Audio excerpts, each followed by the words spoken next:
Good afternoon, Raider baseball fans, and it's matinee baseball once again here on SHN Sports. Hello, everyone. I'm Michael Francis alongside Mr. Jonathan Kaspar as we are just about set to get ready here and get underway here at Raider Field in Leander, Texas. Yes, It's sir. another beautiful day for baseball. We are winds blowing from left to right this time. Not quite as brisky as they were yesterday, so I don't know if we'll see as many long balls go out today as we saw yesterday. Plus, we're on a much deeper field. 310 at Liberty Hill, 324 down the left field line. I think it was 317 down the right field line yesterday, and it's 325 here, so a difference of 8 foot and a difference of 10 feet in center, 371 to 381. Yes, sir. So just a little bit deeper down the power alleys as well. So And again, that distinguishable fact of not blowing out to left field anymore, yeah. as it is now out to right field. But there's still quite a few lefties on each squad. So Raiders took one on the chin yesterday, dropping game one, 8-1 to the Liberty Hill Panthers, and look to bounce back today. The Liberty Hill Panthers come into today 11-4 on the season. They're 3-0 in district play. They're coached by Brandon Creek with 7 years and 130 career wins. He's assisted by Stephen Johnson, Matthew Bridges, and Jordan Johns. Their 2024 record was 24-7-2, 12-2 in district play, and were by district finalists with 6 returning starters. The Rouse Raiders come into today 11-4 on the season. They're 2-1 in district play. Their coach is Chad Crimpine with 23 years, 526 career wins. He's assisted by Manny Perez, Drew David, and Will Noble. Their 2024 record was 34-10 overall, with the 10-4 district record, and were state semifinalists with 4 returning starters. We also have the scoreboard for you. yes, sir. Scoreboard, which is going to be for week 2 of district play. Does see Glenn handling business against Lockhart 14-4 at Lockhart. They will now, of course, be Glenn for game 2. Hayes taking care of Leander at Leander's Field 7-1. Again, Leander traveling to Hayes for today's game. As mentioned a moment ago, Rouse taking it on the chin, losing at Liberty Hill 8-1, and here we have game 2 starting shortly. And then Lehman beating Cedar Park 13-3. So at Cedar just Park. Interesting enough, you're seeing a lot of home field losses that I've seen between Kyle and Leander and Hayes and even Cedar Park. They're just not able to take care of that home field advantage. Lineup this afternoon for Liberty Hill. Leading off will be number 2, Journey Lowry in center field. Batting second will be the second baseman, number 7, Andrew Basie. Batting third will be the first baseman, number 10, Jordan Andrew. Batting fourth will be the catcher, number 23, Carson Sharp. Batting fifth will be the designated hitter, number 8, Giancarlo Galetti. He is batting for the starting pitcher, number 24, Tyler Dominguez. Batting sixth will be the shortstop, number 3, Caleb Calvert. Batting seventh will be the right fielder, number 22, Jackson Richter. Batting eighth will be the third baseman, number 18, Danny Rodriguez. And rounding out the order, the left fielder, number 12, Brady Gage. For your Rouse Raiders, leading off will be the left fielder, number 3, Adrian Graves. Batting second will be the second baseman, number 12, Christian Caro. Batting third will be the center fielder, number 6, Connor Thompson. Batting fourth will be the first baseman, number 9, Mason Gonzalez. Batting fifth will be the shortstop, number 7, Jacob Solis. Batting sixth will be the right fielder, number 27, Adolfo Arribes. Batting seventh will be the designated hitter, number 11, Andrew Sanchez. He will be hitting for the starting pitcher, number 33, Carter May. Batting eighth will be the catcher, number 21, Carson Pruitt. And rounding out the order will be the third baseman, number 1, Scott Knight. So, Jonathan, Raiders need to bounce back and split this series with Liberty Hill. Yes, sir. We're going to take a moment for the national anthem. We want to thank everybody for tuning in and watching Rouse Raider baseball here on SHN Sports. We'll be right back in just one moment.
It's baseball time in Texas as we're set to get underway here at Raider Field. Good evening, everyone, or good afternoon, everyone. I'm Michael Francis alongside Jonathan Kaspar.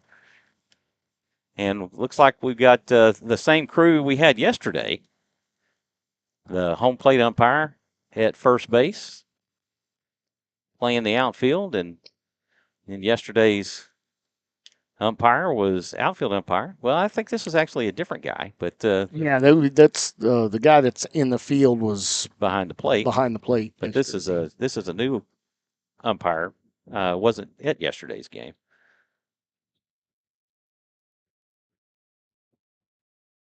Carter May on the bump. He got the Game 2 win last Friday against the Glen Grizzlies. Looking to continuing his winning ways this afternoon. Raiders in their white uniforms with their Las Vegas gold, or Vegas gold, lettered Rouse across the chest and letters and numbering and bordered in black. Pretty sharp looking uniforms. Black hats. Yeah, and I picked up on that. RRR. Yeah, just new uniforms, always seeming to get at least one new uniform each season, which is nice to bring that out. And Liberty Hill in their white and purple pinstripe pants, black jerseys with purple lettering and numerals, bordered in their gold.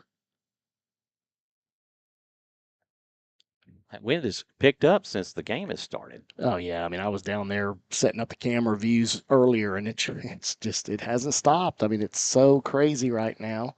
You made note that it feels like we're in West Texas.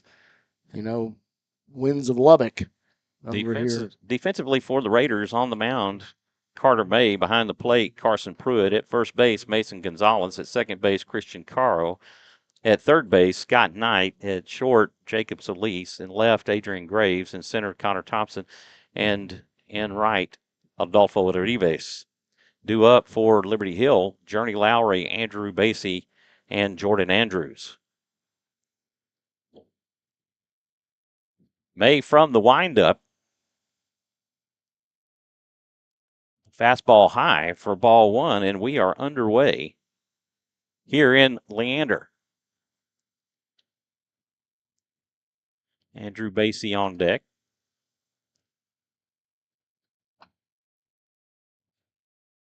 The 1-0 pitch, that's high and outside for ball two.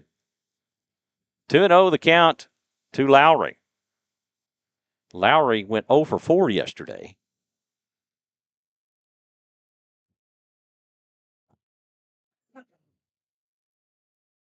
The 2-0 pitch way outside for ball three.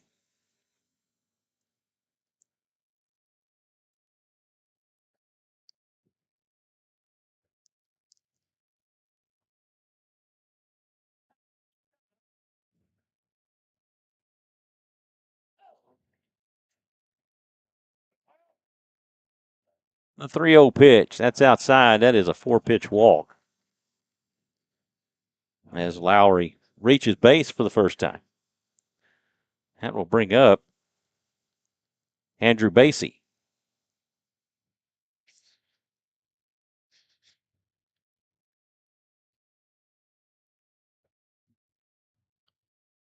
Yeah, having to do some housekeeping when we got here as the wind has played havoc on our windows. Oh, wow, I'm not sure where that that looked one really missed. good. I mean, he check swinged and did go around, but must have been a little low. I would assume low based off of. I mean, it was right over the top of the plate though. Lowry extends his lead at first. 1-0 pitch misses high for ball two.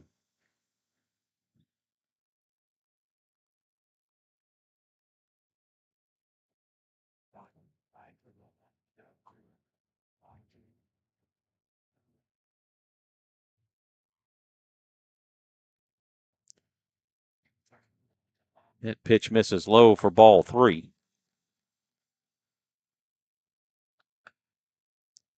Gonzalez is going to call time and make a mound visit along with Scott Knight.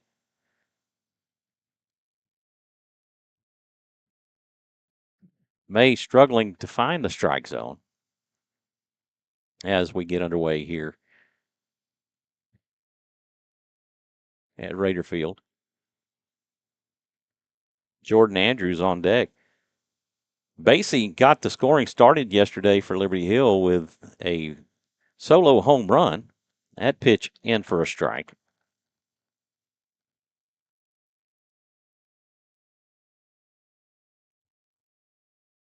Went over the left center fence.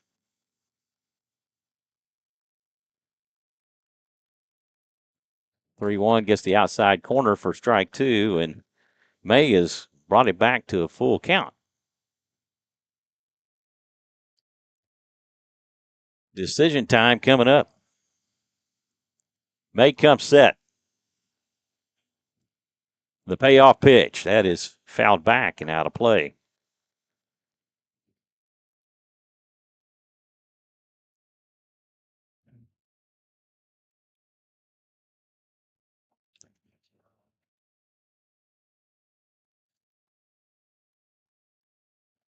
Norrie extends his lead at first.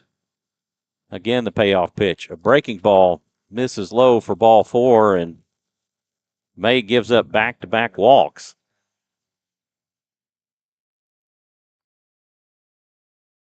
And not quite the start after yesterday's game that Coach Krimpine is looking for here. Love to see Carter be aggressive. At this point, pitch to contact and give them an opportunity to put something in play, let the defense work behind you. Jordan Andrews at the plate. He will take high and outside for ball one. Andrews yesterday got hit by a pitch and a double. Here comes the first visit from Coach again, just maybe wanting to check and just make sure that Carter's feeling okay. Just, again, as you said, struggling to find strike zone right now. And so, he's not one, you just don't want to get down this early in the game and have to battle the whole time just to catch back up. When you got two runners on with no outs here in the top of the first.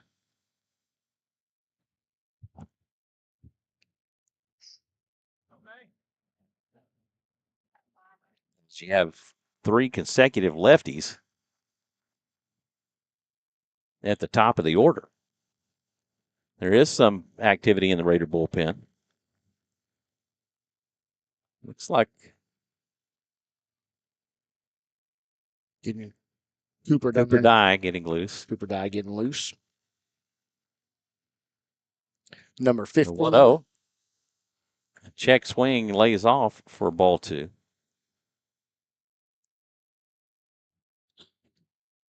Yeah, asking for the appeal there as he did check the swing, but it looked like he was well ahead of not getting the bat out in front of the plate.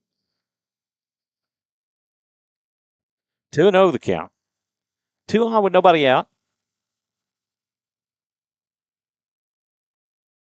May gets the outside corner for strike one. Really good looking pitch there. Again, just having difficulty getting downhill, throwing a bit high. Struggled a little bit of that with Glenn as well in week one. Pitch high and outside, and Andrews in a 3-1 count.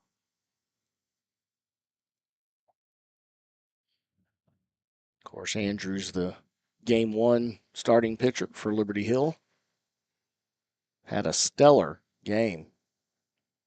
Had a career game. That pitch in for a strike. Andrews obviously didn't agree with that. No, and had a long pause and turn and look at the ump before he made his way back. And of course, as he got towards the batter's box, he tapped on his chest. My bad, Blue. My bad. I'm sorry. I didn't mean to stand you up a little bit there. And payoff pitch coming up. May comes set. And the pitch. This is popped up. Should be infield fly rule. Mason Gonzalez floats across to make the play there on the fly ball. Record our first out of this top of the first inning. Infield fly rule in effect.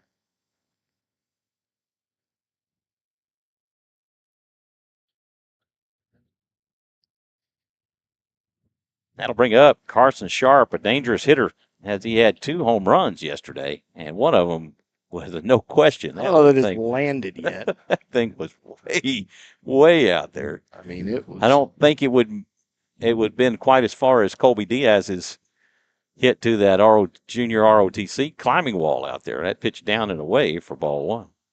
Yeah, it was definitely a pitch that got hung a little high in the strike zone, and, it was right about belt high, maybe a little higher on Sharp, and he let it fly.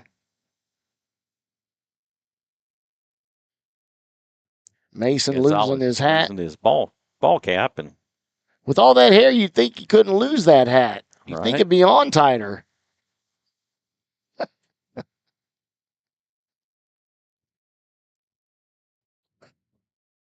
Yeah, I'm just jealous. I'm an old bald guy over here. All right. Yeah, you and me both. The flowing locks. There's breaking ball in for a strike. Really 1-1 the count. Pitch there.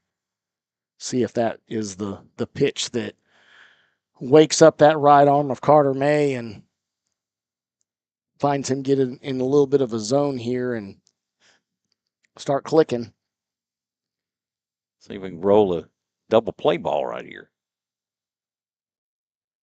Pitch sails high for ball 2.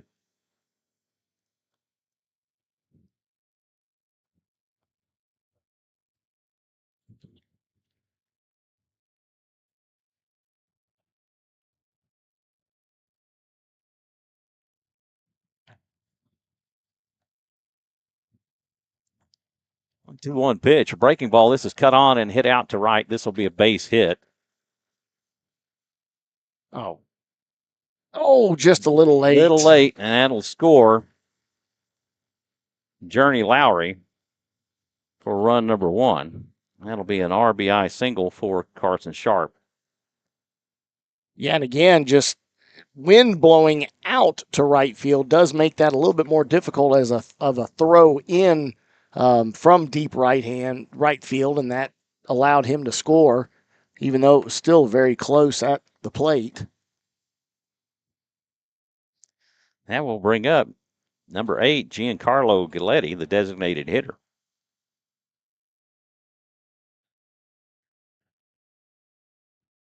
First pitch offering. That gets the outside corner for a strike, and that's the first time he's given him that. Yeah, that was.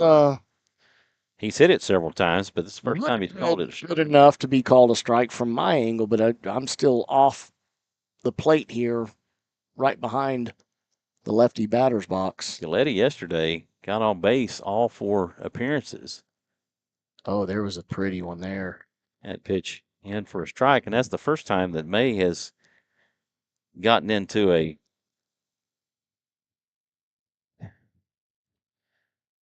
two-strike, an 0-2 count, gotten ahead of the batters. Yeah, I don't know. It was good, and then it wasn't. 0-2 the count. That pitch is way outside for ball 1. Well, and getting ahead does afford the availability for your pitcher to then stretch the zone and see if you can get the batter to chase. He went 2 for 2 yesterday and hit into 2 fielders' choices.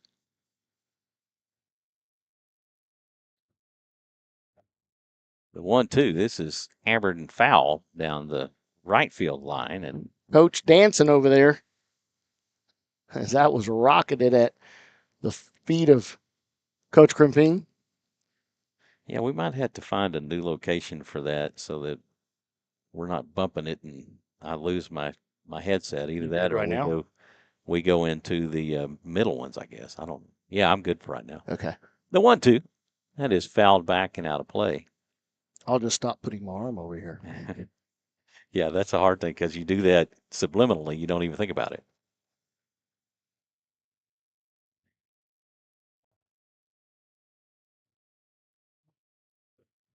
One and two, the count to go to Galletti.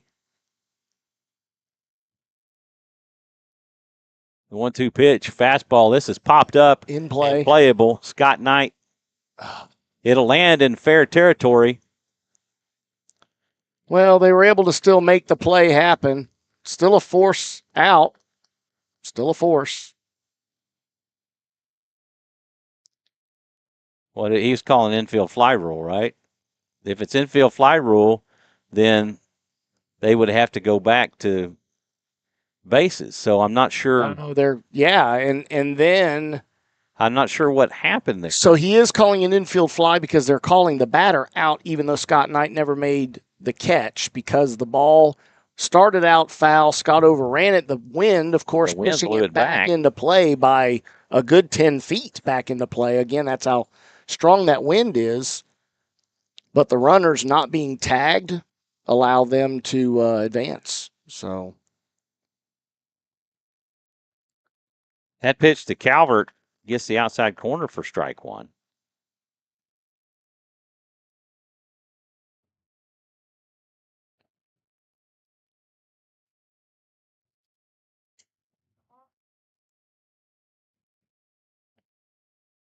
May come set.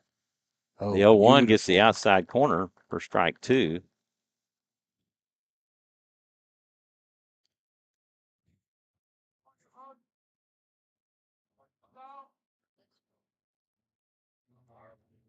Jackson Richter on deck.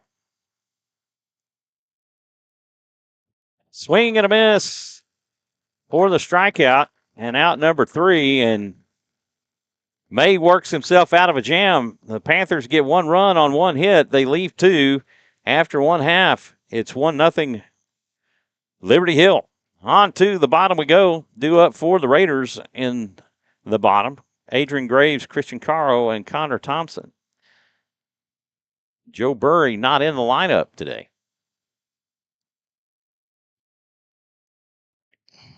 Defensively for the Panthers on the mound, number 24, Tyler Dominguez. Behind the plate, number 23, Carson Sharp. At first base, number 10, Jordan Andrews. At second base, number 7, Andrew Basie. At third base, number 18, Danny Rodriguez.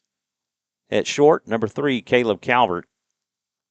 In left field, number 12, Brady Gage. In center field, number 2, Journey Lowry. And in right field, number 22, Jackson Richter.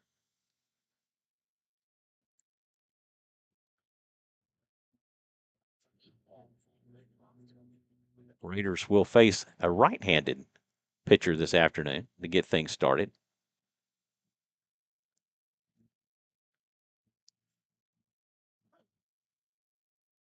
Such a beautiful day today. If this wind would just die down, it would be perfect. You know, just enough to be a cooling breeze, but not a heavy breeze like it is right now. Yeah, a little chillier out there. Not saying cold, but obviously enough to possibly warrant a light long sleeve. But out in the sun though, it's definitely beautiful. Clear blue skies and dash that wind. All right. Well, hopefully, Raiders bats will come alive today in a timely type way. Yesterday they had 6 hits, so not a bad afternoon, but just spread them out. Just couldn't get anything except one run across the plate. Jacob Solis had a perfect day. He went 3 for 3. So he accounted for half of the hits as one guy. So you only have a single hit from 3 other guys on the squad. So definitely something we would love to see an improvement on, and has not been the case. I mean, all of them have been hitting. First pitch to Graves misses low for ball 1. Yeah, they've all been hitting throughout the season so far. 1-0 pitch. That's outside for ball 2. That's the thing about it. You got to figure out this wind when you're on the mound. And Dominguez is going to have to do the same thing. That pitch will get the top of the zone for a strike. Yeah, I was assured by Andrew Sanchez that we would see a bit of a different offense today. So A 2-1. Wow, I'm not sure where that missed. it's again just no different than Carter's. No, I I would say low. I agree. It's just his strike zone. That was from here. I mean, it looked like a very good fit. Yeah, did. The 3-1. That's upstairs for a strike. And Mr. Graves and I agreed with that call, but Mr. Umpire said, I'm sorry. Yeah, so that's a strike. You get to come back. He's now got Adrian Graves and Andrews. Jordan Andrews. The payoff pitch, that's way outside for ball 4. And each of them wait one more pitch to get the walk. Yeah. Number 12, Christian Caro will make his way to the plate. So here's another one. Christian Caro's been doing really good, seeing the ball, able to work it to both sides of the field, which is always a great thing to be able to do as a lefty. Caro had an off day yesterday. He went 0 for 3. Yeah. Had pitch in for a strike. He struck out twice and flew out to center. Had pitch in for a strike.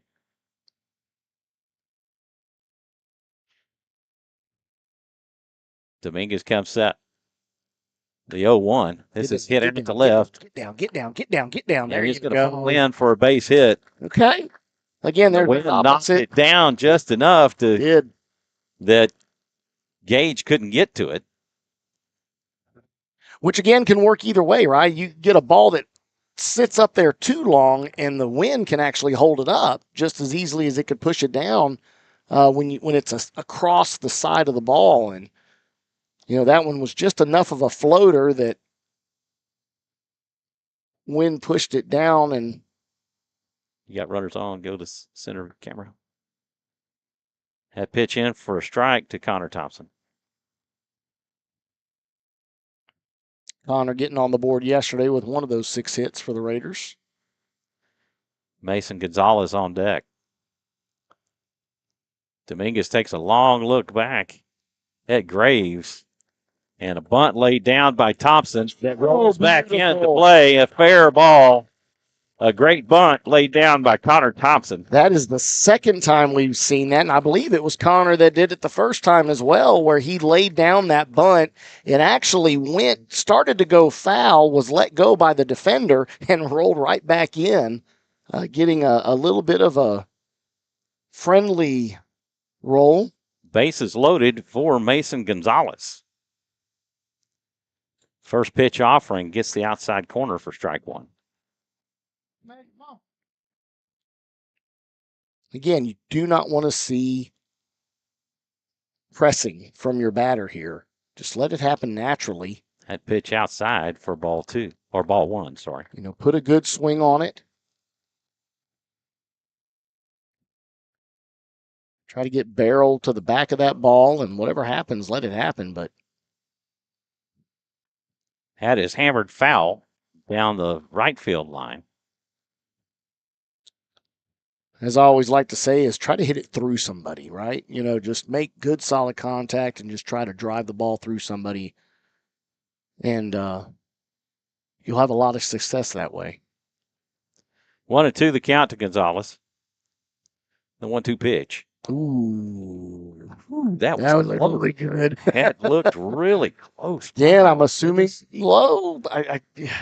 Maybe high, but that should have been a punch out right there, to be honest with you. Again, why do you let that one go? Sharp's glove was face high, and that's belt high for Gonzalez. There we go. He will hit this one into right field. This will score 2 runs, and the Raiders will take the lead as Graves and Carl will score. A 2 RBI single for Mason Gonzalez.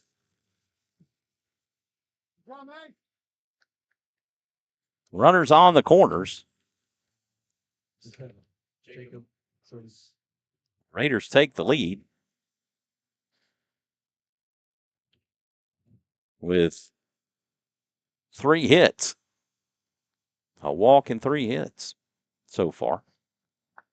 That'll bring up Jacob Solis, and there is activity in the Panther bullpen. There we go. Let's see if that helps. Not quite locked in on the battery there.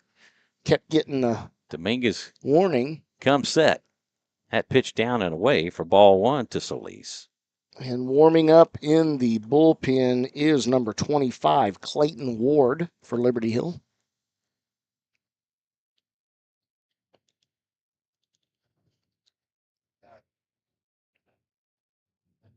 Adolfo Urives on deck.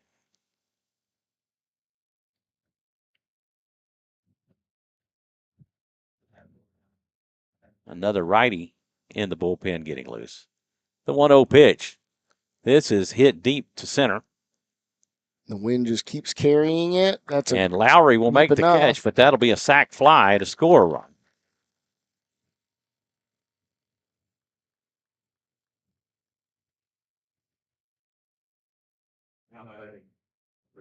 To record the first out, and that will bring up Adolfo Urives. Adolfo was not in the lineup yesterday. Andrew Sanchez on deck.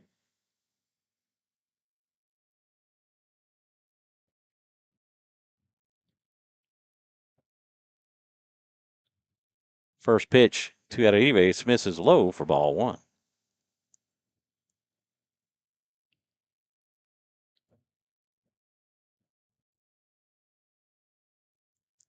Raiders extend their lead 3-1 over the Panthers. 2 more runs than they scored yesterday. The 1-0. This is swung on and hit foul and out of play. And that will even the count at 1. Yeah, it'd be great for them to flip the switch here and turn the tables, whatever saying you want to use to get the win. And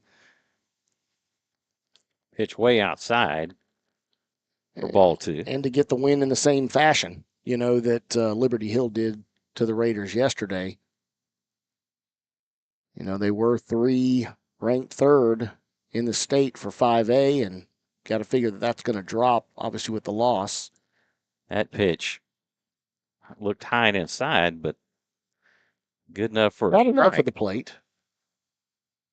2-2 the count to Urives. Well, he's got dirt in his eye from the field. From the field, right? Dirt from the field. Yeah. The brown yeah. turf dirt. Swing and a miss on a pitch way outside for out number 2. That will bring up Andrew Bork Sanchez. Yes, sir. Love this young man. Let's see if he can.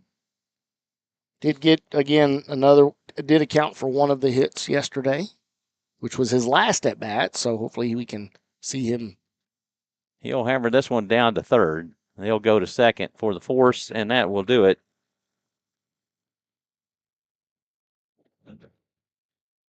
That will go 5-4 on the putout of Gonzalez to end the Raider first. But they get 3 runs on 3 hits. They leave one.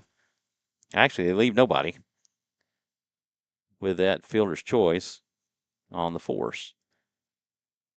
After one complete, it's 3-1 Rouse. On to the second we go. Due up for the Panthers in the second. Richter, Rodriguez, and Gage. That is their 7, 8, and 9 hitters. Carter May back out to pitch the second. See if he's made the adjustments.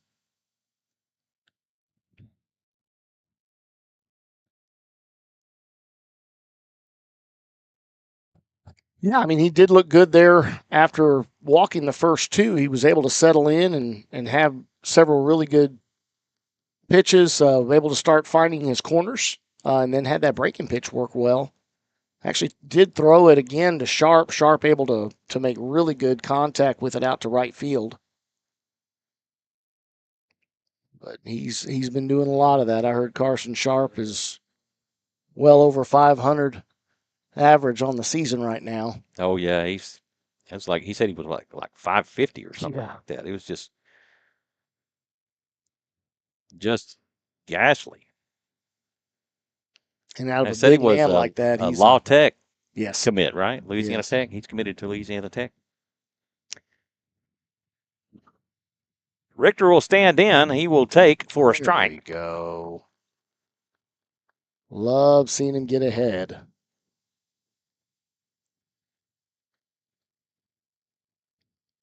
The 0-1. That is popped up and playable. Should be to Jacob Solis unless he gets called. Connor Thompson is calling it. He makes the catch, and that will retire Richter for out number 1.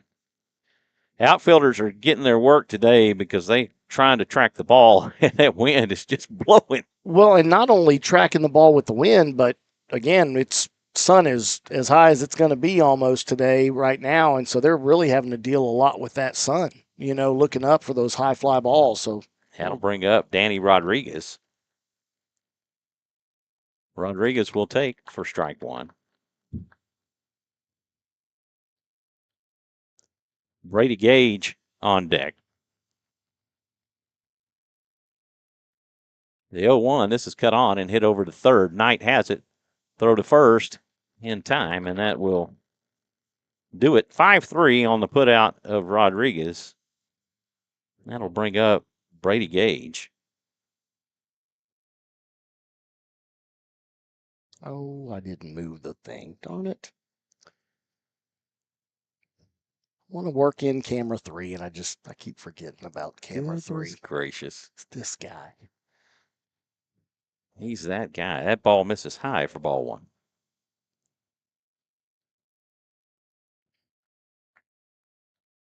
One and 0 the count to Gage.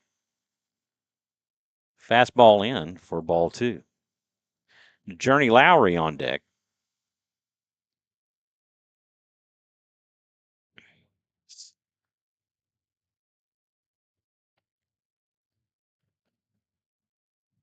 The 2-0 delivery. This is hit out towards right center. May tracks it, makes the catch, and that will do it for the Panthers second. They go in order in the second. On to the bottom we go. Rouse leading 3-1 over the visiting Liberty Hill Panthers. Due up for the Raiders, Pruitt, Knight, and Graves.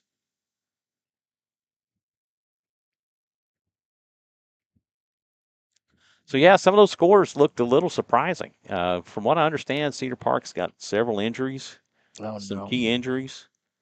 Always hate that. And are some key injuries on key players. Yeah, and I mean we no stranger to that ourselves, where right. we lost 2 of our 4 catchers before the season even started. Right. To injury and have lost them for the season. I don't know. Camorn may be the one that has an opportunity. Actually, Camorn is done. He may be able to make it. Okay. I spoke with him a little bit last week about it, and I wasn't sure if he was, where he was at. Is he a senior this year? He's a senior. Yeah, you hate to lose. And then we have a freshman or sophomore freshman catcher that was actually going to be getting some looks to this year, and he's another one. He's started swinging the bat a little bit from what I heard, but he's definitely nowhere close to being cleared for defensive duty.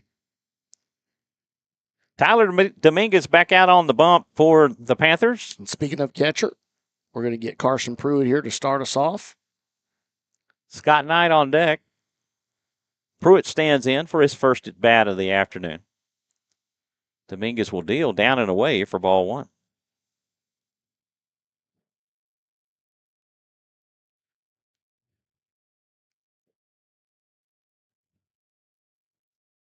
The 1-0 pitch, that's high and outside for ball 2. Give a shout out to Christy Hassanawat working the scoreboard for us this afternoon, and also a sponsor for Rouse Raider Baseball with Mode Design. That pitch in for a strike. I want to thank them for their generous support of Rouse Raider Baseball as they're flying alone this year. Pitch high and outside for ball 3.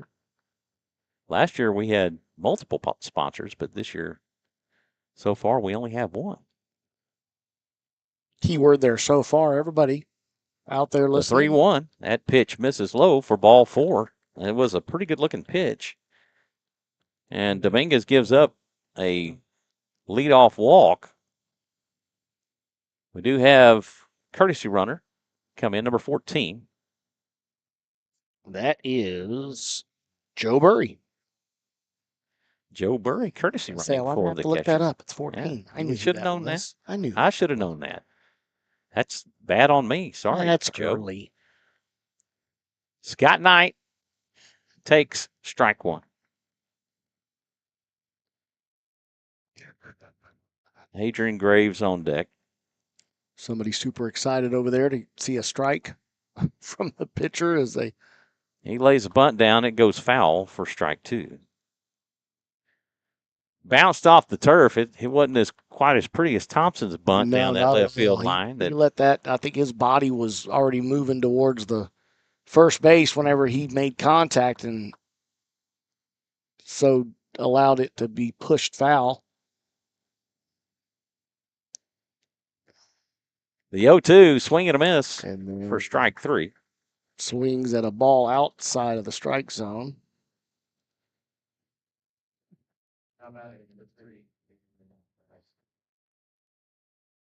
Adrian Graves will come to the plate. He drew a walk his first time up. 1 on with 1 out for Graves. Christian Caro on deck. Dominguez comes set. First pitch. Check swing. He went around and rung up for a strike. Home plate umpire took that on himself to make the call that he went around.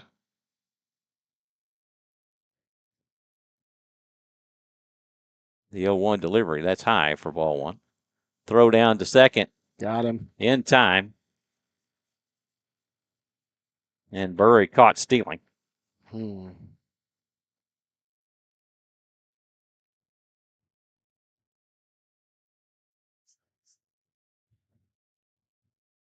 1-1 the count to Graves. Nobody on as Raiders testing sharp. Foul tip into the glove for strike 2.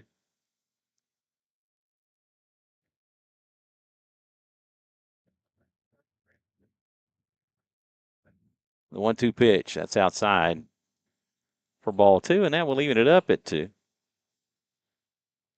Deuce is wild, absolutely, as Christie pointed out. Christie's all over it. Love it. 3 of a kind on the board. Swing and a miss. And the Raiders go in order in a roundabout way.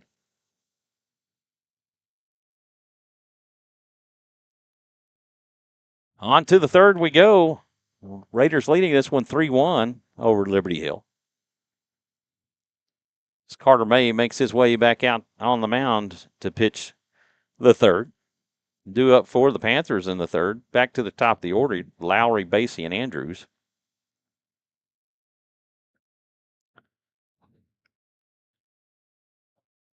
Yesterday, the wind was blowing out of the south really strong. Today, it's blowing out of the north.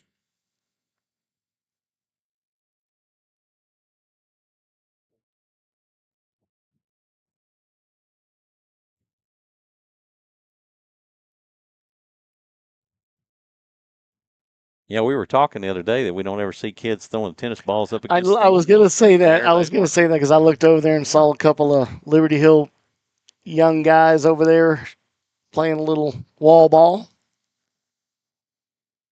Loved watching the kids play wall ball. I remember playing myself for growing up. Watch when the kids were growing up and seeing them over at LCP. Yep. Yeah, we had back when it was LCP. Yeah. Back in the day. And then it became CPYL. CPYL. Yeah, and then we had, I remember middle school in Bastrop, we had the massive, the big courtyard, but it had a huge wall that went into our gymnasium. So it's just a massive brick wall to play on.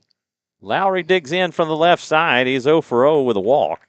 He's the lone run that is scored for Liberty Hill, and he will take for a strike.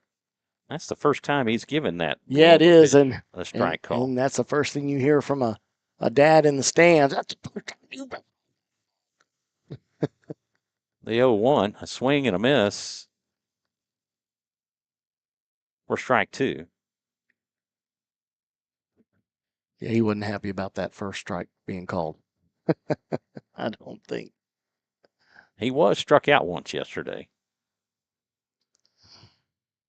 The 0-2 pitch. This is just going to in fall no in for land. a base hit. Yep. Got enough of the barrel on that one just to get it over the head of Christian Caro and drop it in front of Connor Thompson out there in center field. Or should I say right center is where the ball went. That's his first hit of the series.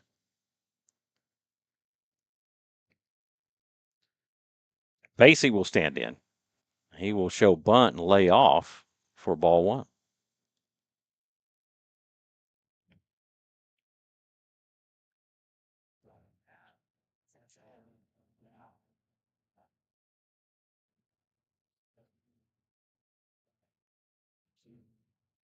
Pitch gets the outside corner for a strike.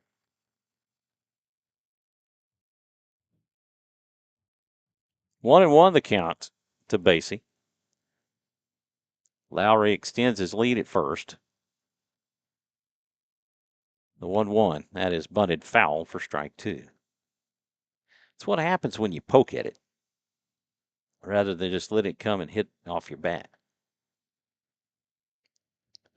That's not the way they teach it, that's for sure.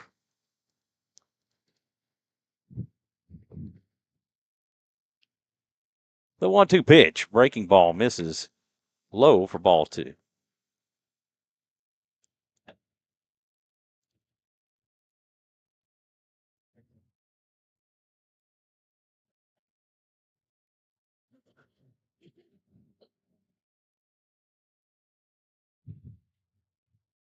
The 2-2 pitch, that is hit foul.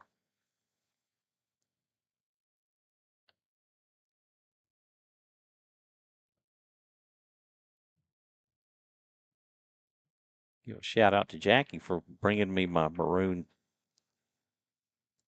Raiders baseball hat. Yes, sir. 2-2 misses outside for ball three, and the count goes full.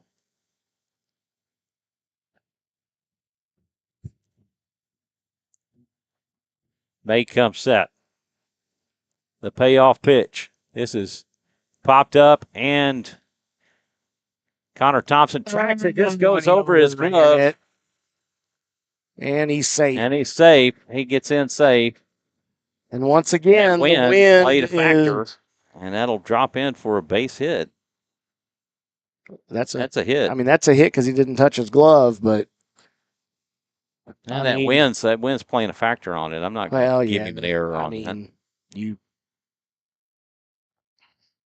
Runners at first and second with nobody out for Jordan Andrews. Agreed, the wind definitely is playing with it, but at this point, you got to know to slow up now that he's gotten there.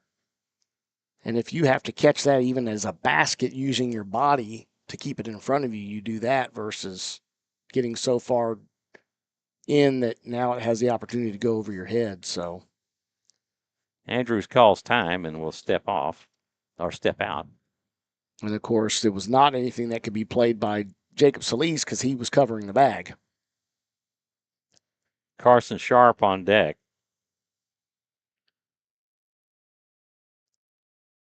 First pitch high for ball one.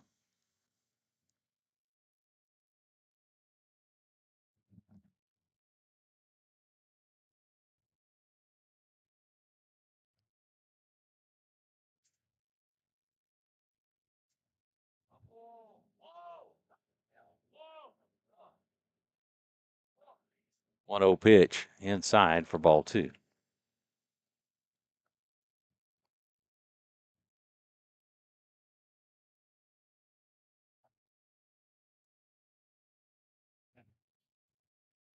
Two with nobody out here in the top of the third.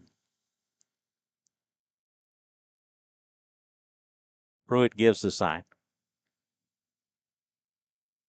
The 2-0 pitch. This is cut on and hit deep to right field. That'll go all the way to the fence. That will score a run.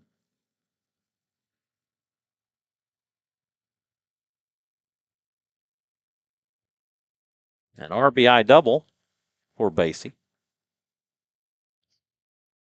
Or for Andrews. I would say that's, Jordan Andrews.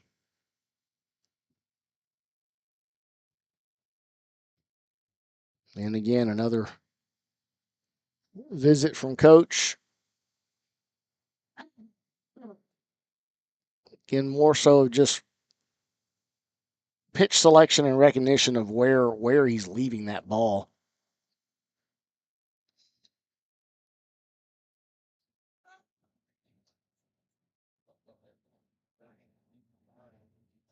Sharp batting cleanup. He's 1 for 1. He singled back in the first. An RBI single at that.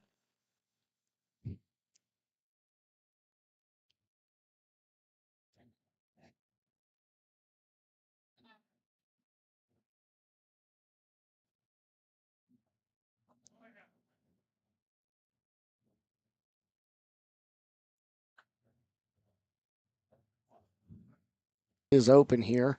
We don't have any outs recorded yet. That is popped up, but that could come back into play with the wind. Play the wind, play the wind. Come on, guys. Both converge on it. You've got Pruitt ranging over, and Mason Gonzalez comes in, and I guess there was no discussion of who was taking it, and Pruitt thought Mason was coming in to take it, and ball dropped harmlessly. 0-1 the count to Sharp as he fouled that one off.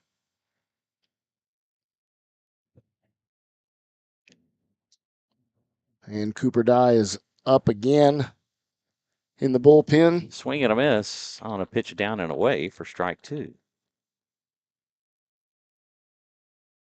So again, now is the time to not make a mistake over the middle of the plate up. You just got to get Sharp chasing if you can. He was able to get him a strike, did Carter May in his first at bat with the breaking pitch. That pitch down and away for ball 1. Raiders have yet to retire Sharp in the series.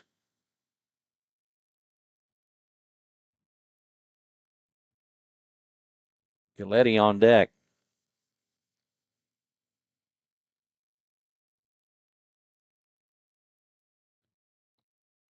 The 1-2 pitch. That will hit him on the shoulder to load the bases.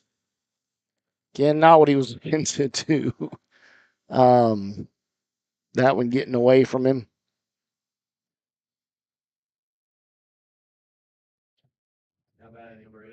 Courtesy runner coming in to run for him, and that's probably going to be it for Carter May as Coach is on his way back out. Yeah, and he gets the time call, and it is number 16 coming in, Hayden Macbeth, who we did see as the pinch runner for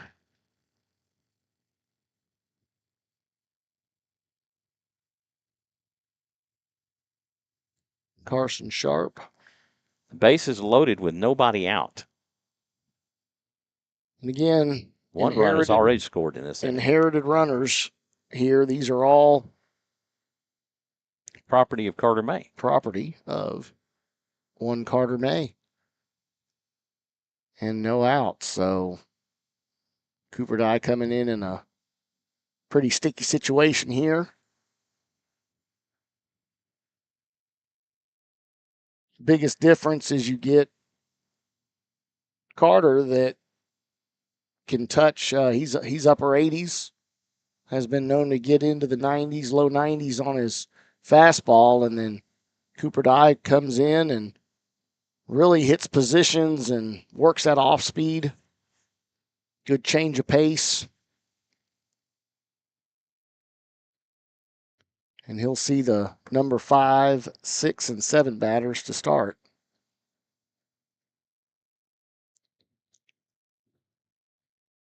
But again, they still do have a lead. Nothing to be alarmed about. And you have a force at any base. Yeah, and I would assume infield will be playing in here with the bases loaded.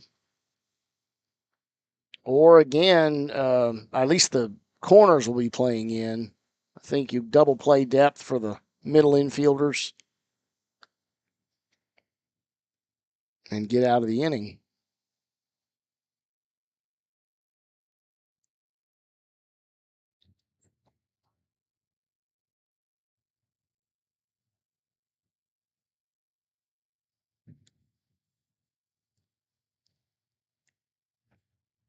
Galletti 0 for 1. He hit into an infield fly rule.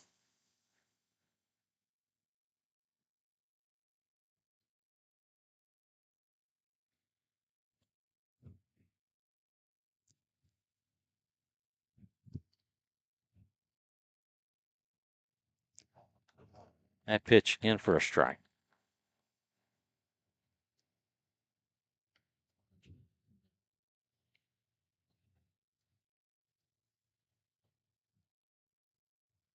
Die comes set. The 0-1. That's low for ball one.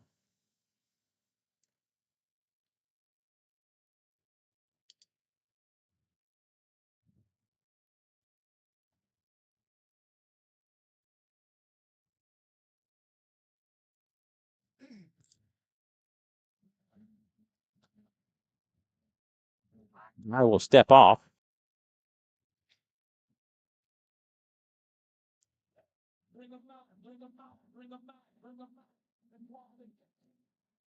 One and two the count. The 1-2 pitch outside for ball two. He gave it a good long look there as if he maybe wanted to. That was outside. Oh, no, I know. No, I'm talking about the hitter. Oh. Galletti was like, oh, yeah, no, let it go.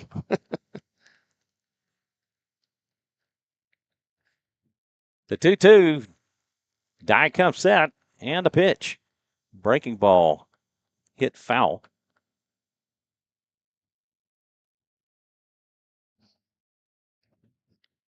Coach Creek over there showing his defensive skills. His coach's box fielding percentage. Yes.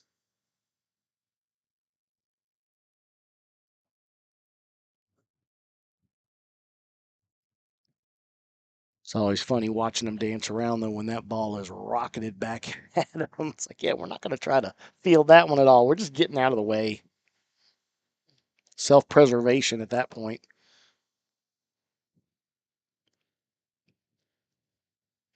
We've got 5-tool here videoing the game for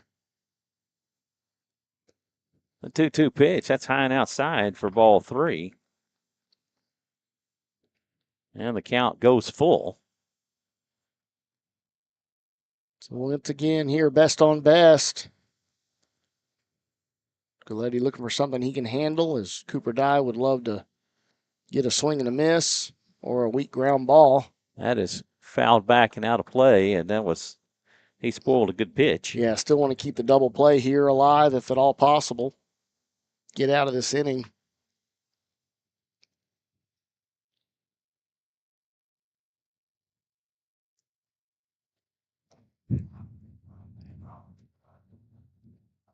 Die comes set.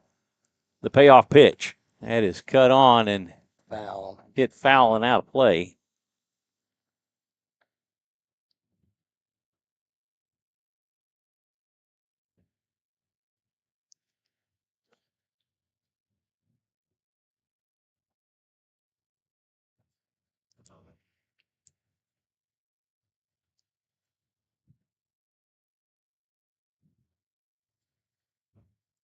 The payoff pitch.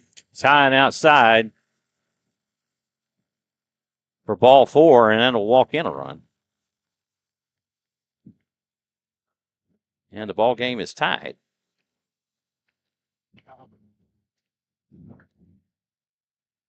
Bases loaded with nobody out, and then 2 runs have scored.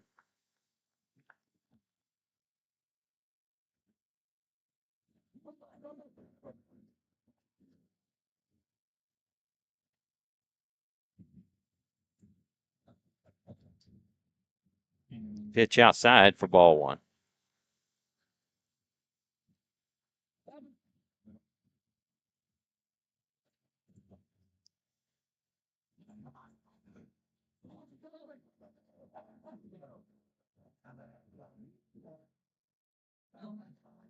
Ball 2.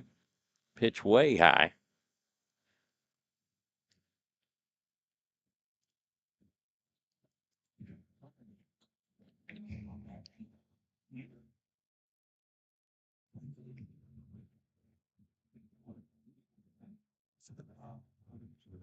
The 2-0 had his hit foul for strike 1. Yeah, way out ahead of that one is he's just had to try to hold the bat back enough just to make contact and foul that off. And again, we do have action in the Raider bullpen. Oh, Colby Driscoll. That is fouled back for strike 2, and that will even the count. Calvert is 0 for 1. He struck out back in the first. Number 8 to Colby end the inning. Driscoll, who will also see time behind the plate at catcher, relieving Pruitt.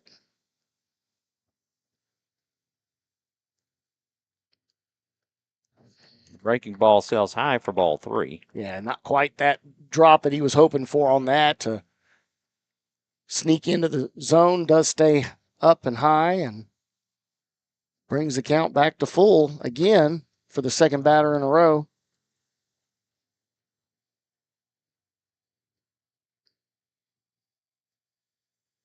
And that's inside for ball 4. Back-to-back walks. And Liberty Hill takes the lead.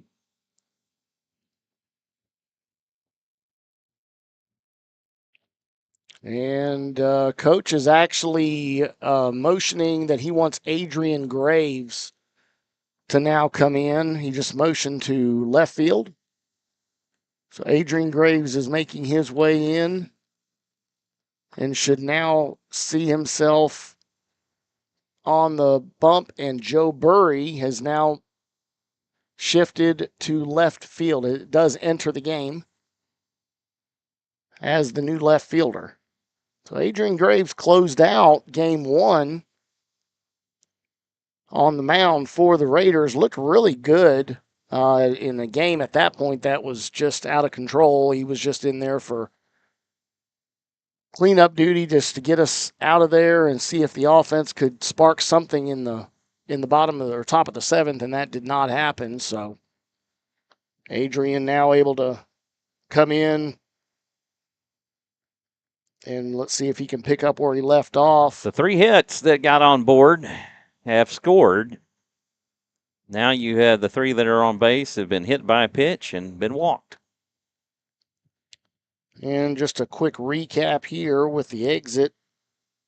And I didn't actually do Carter May either, but we'll go ahead and do that. Carter May does go 2 full innings, allowing 4 hits on a total of 54 pitches, 4 runs all earned, 1 strikeout and 2 walks, and of course 1 hit by pitch, as Mr. Francis just mentioned. Cooper Dye does not record a single air out, so he basically goes 0 innings, 14 pitches, 6 for strikes, and does walk 2. And those 2 walks were 2 runs scored to again bring the score to 4-3. Liberty Hill up on the Raiders. Still looking for our first out here in the 3rd inning.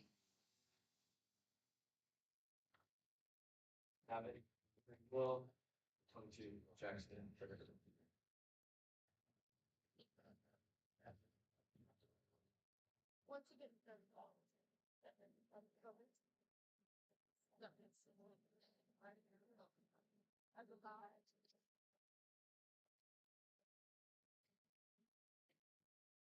Adrian, one of the seniors here on the Raider squad.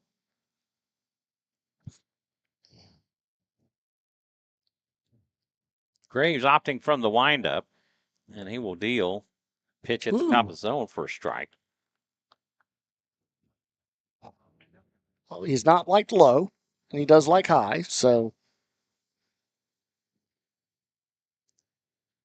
The 0-1 had his curveball that's cut on and hit foul for strike 2, which would have been a strike. Yeah, still Driscoll. Yeah. Still continuing to warm up.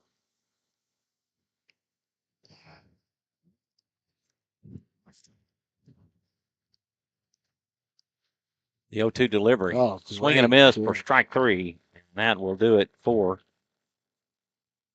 Richter. Great pitch there. Again, Raiders finally record an out in this inning. Again, Adrian Graves, a 3/4 slot pitcher. To those at home, that basically is not over the top pitcher. He's almost throwing a sidearm. This is hit out to center. Thompson will make the catch, and there will be a run score on the sacrifice.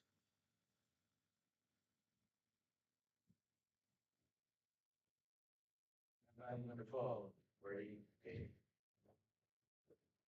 Runners on the corners.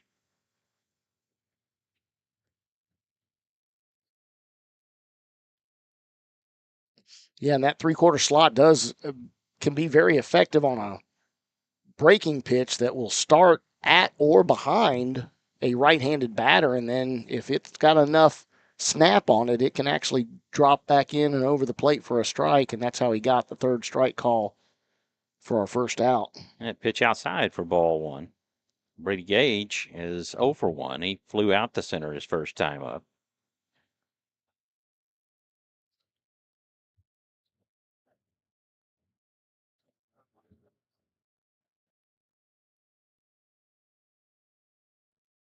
That pitch is fouled off for a strike.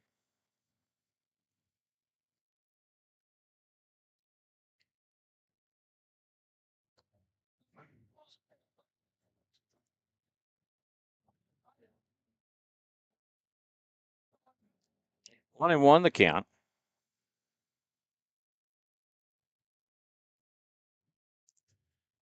Swing and a miss. Calvert will advance on defensive indifference. Yeah, I think at this point let's concentrate on that batter in front of us. Let's not make any other potential errors, throwing errors, and just focus on him. 1-2. This is going to drop in for a base hit, and that will score 2 runs.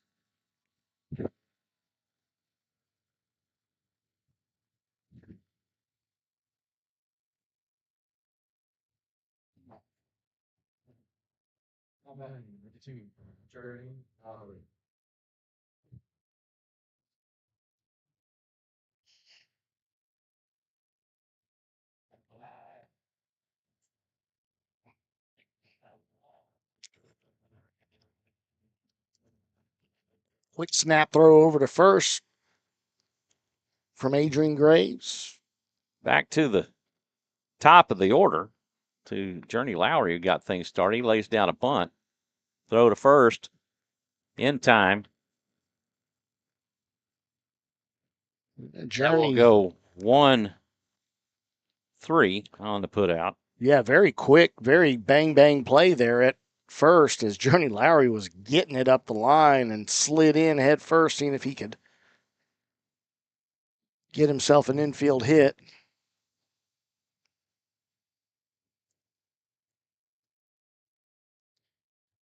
But 6 runs. 6 runs will score, and they take the lead 7-3 over your Rouse Raiders. And now, how will they answer? How will they react?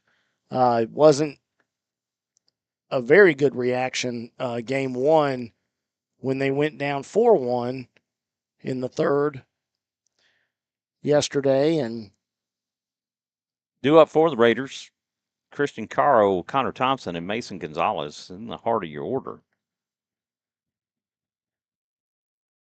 We'll see if the offense is able to stay alive here with having 3 runs already. Tyler Dominguez back out on the mound, and they have given him a pretty good-sized buffer.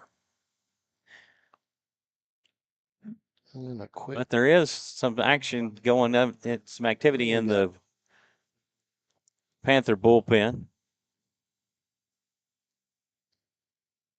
At least a lot of bodies up there. I'm not sure how many are actually warming up. Still number 25, as before, Clayton Ward, who is on the far left corner. It looks like we have another, we do have another catcher coming out to warm up another arm. And that is, can't quite pitch in for a strike to Caro. Get a number. There we go. The 0-1, that is hit out to left. That'll be a base hit for Caro. There we go, 2 for 2. It's like somebody's dad needs to be up in the press box more often. His son's lighting it up over here. As he goes back to the mic, now batting. Thompson laid down that nice bunt earlier. It does look like it's Pearson Lowry warming up as the other pitcher warming up for the Liberty Hill Panthers. Swing and a miss for strike 1.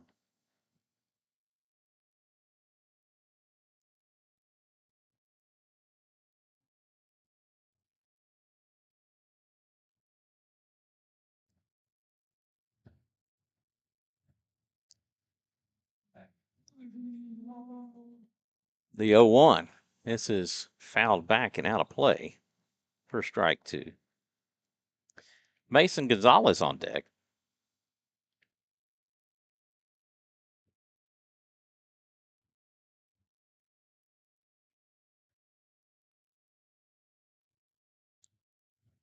Pitch outside for ball 1, but he hits his spot.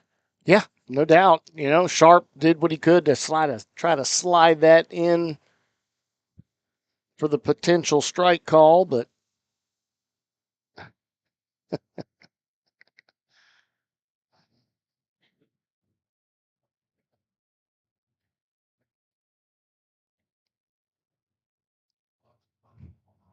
the fake at the pick from Dominguez. This is fouled back and out of play. Lands in the stands. Yeah, that ball was inside, likely to be called ball 2, but Connor Thompson not wanting to take any chance there as he swings and fouls it off to get another pitch. Great hit down the right field line. And that is extra bases. That should be a triple for Connor.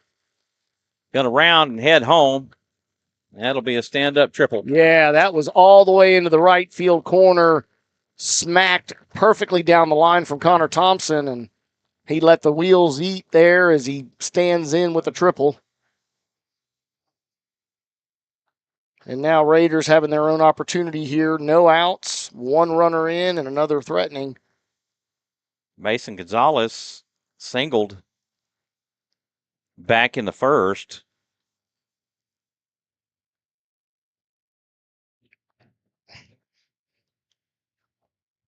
That ball misses low.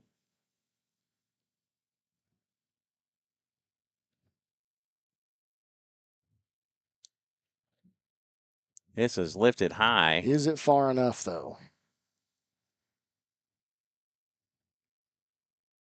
No. Into left, and that will be caught by Brady Gage. Yeah, weak fly ball, shallow left field, not deep enough for Connor Thompson, even with his speed, to try to tag up. That'll bring up Jacob Solis. He is 0 for 0. He sacrificed to center and drove in a run.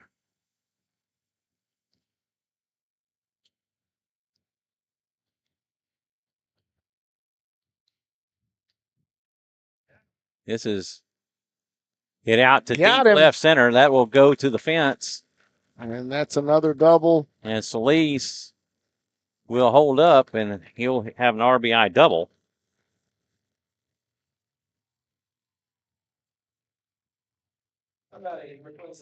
Raiders cut into the lead, 7-5.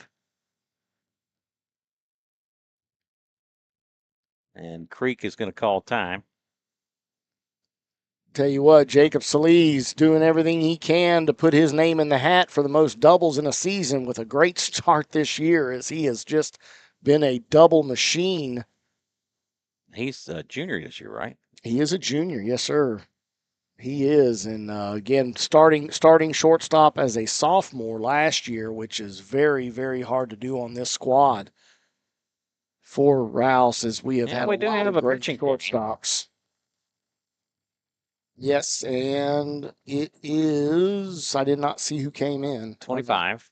Okay, that is 25, and that is going to be Clayton Ward making his way in.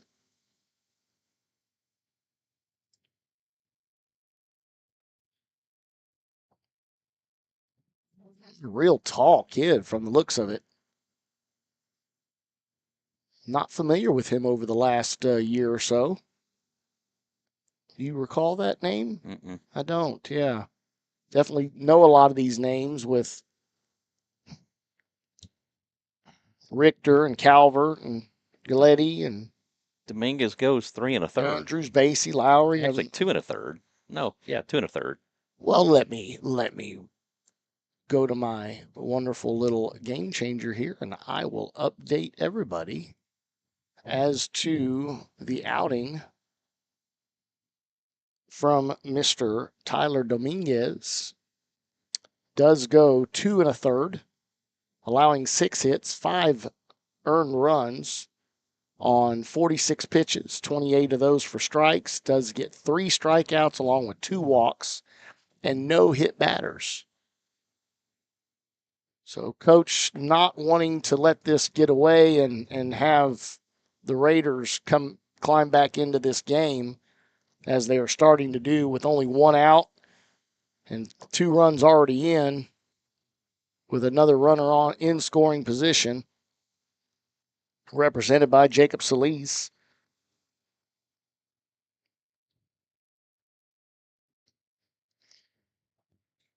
Adolfo Uribe comes to the plate. He's 0 for 1 with a strikeout. Strikeout looking. No, he's strong. He's swinging. Sorry. That was high. That pitch high for ball 1. Was he or wasn't he? Or was he? Or wasn't he swinging? Fuzzy Wuzzy was a bear. Fuzzy Wuzzy had no air. Fuzzy Wuzzy wasn't so Wuzzy Wuzzy. Was what? It's fouled back how to play for strike 1. How much wood would woodchuck chuck? If a woodchuck could chuck wood. Well, even the count there. Got trip aces on the board. That pitch high and inside for ball 2. And again, just like with Carter May, having a hard time working downhill is the taller pitcher here in Clayton Ward. 2 balls, 1 strike. That pitch inside for ball 3. Great eye from Arrivas. Recognizing height as well as that being inside and not putting himself in a position to even get worried about a check swing. Ward deals. That's inside for ball 4. I love how Arribas actually paused and waited till he heard it. He's already seen that too many times where the guys assumed, oh, that's a ball, and the bat goes throwing and they go running up the line only to have to pump the brakes and come back. Bat was left out. Whoever was assigned to pick up the bats didn't go get it. Well, that would be the next batter up. And he did eventually get there, Pruitt.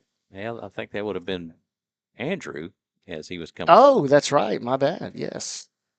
That there is we go. lined into left.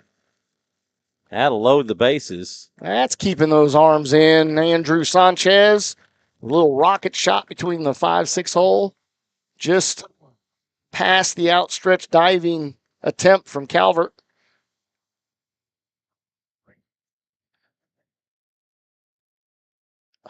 So he jumps on the first pitch. He and Solis both jumped on first pitches. Yes, sir. That'll bring up Carson Pruitt. Pruitt drew a walk his first time up. Scott Knight on deck. As much room as we have over here on. Whew, man, that's the one you wanted right there. That pitch in for a strike. And we've lost camera too. Battery died. Oh, did we not plug it in? It's plugged in. I wonder if somebody unplugged it. Oh, maybe. Or is that on the receiver? Or would this, the No, it's because it shows black, so right. It's still transmitting. That pitch down and away for ball 2. 2 balls and 1 strike to Carson Pruitt. My guess is most likely that either the receptacle is not hot or somebody has unplugged it. And it's chopped on and played by Rodriguez. The throw to first will be in time, but into a fielder's choice, but it'll score a run.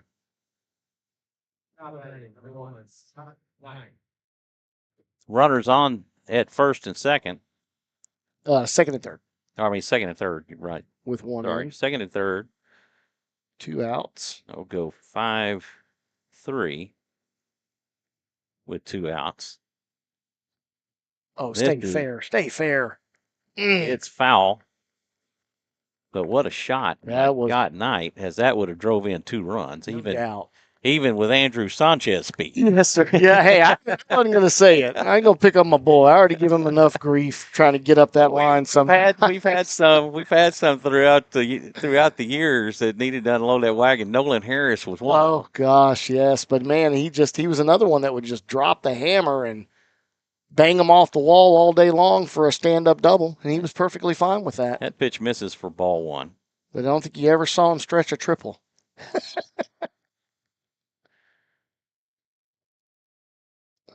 1-1. That's that was nice and outside, but Sharp doing a great job of dragging that ball back as that was in the lefty's batter's box.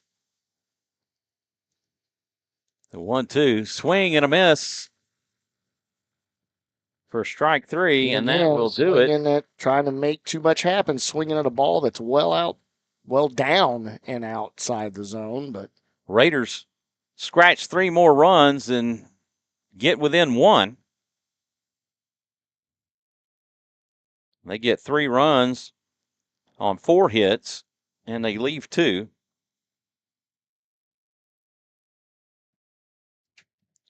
And to the top of 4 we go. 7-6, Liberty Hill. Yeah, if you want to check to see it, camera 2 is over here. Yes, sir. Yeah, it's middle of the dugout is where it should be plugged in. The ladder's in there if you want to make sure it's plugged in. 2 up for Liberty Hill. Basie, Andrews, and Sharp. That's your 2, 3, and 4 hitters. Love having Adrian Gray having runners, man. It's awesome. Alepa helped me out at Liberty Hill, and we had one of the cameras that we had set up for a 2-camera view over there. We put the stand as high as I could get it, and still was catching the tops of the players out of the dugout. So we were seeing if we could raise it up even higher and get a better view without interference from the players. And Alepa was over there working that for me, and now we've got some more help here to Hasanawat to go in there and see if he can't work some magic on my. We lost camera 2 battery, so not sure if that's just a unplugged. Basie 1 for 1. He has a walk and a single. He takes for ball 1.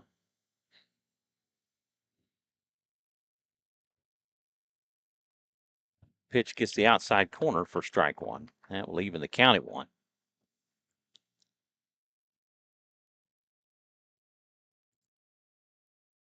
The 1-1 pitch, breaking ball outside for ball two. Tried to sneak it out there again and not getting the call that time.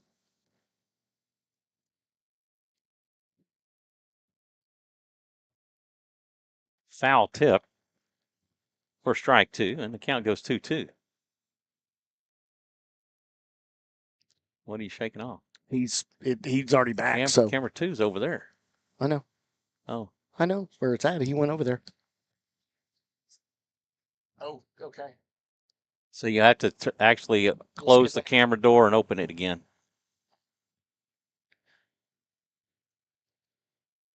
Okay, so the 2-2 pitch, that is cut on and stay fair. Goes foul. That ball doesn't want to listen to me. I asked it to stay fair over here, and it didn't do it. And I wanted it to stay fair there, and it still didn't do it. Man, who bought these balls, man? 2-2 pitch, that's low for ball three.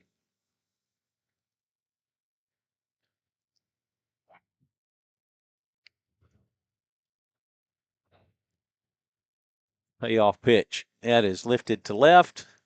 Burry tracks it. He'll make the catch, and that will do it for basic. One away. Lead off out. Jordan Andrews. Andrews has hit into the infield fly rule and has doubled with an RBI and scored. Was that the first leadoff out since the second inning, right? Not able to post one in the first or the third. Yeah. That'll bounce away from Pruitt to the backstop. Yeah, spiked that one off the front of the ball plate. One. We want to thank everybody for tuning in and watching some matinee baseball today. If you haven't already, please hit that like button and subscribe.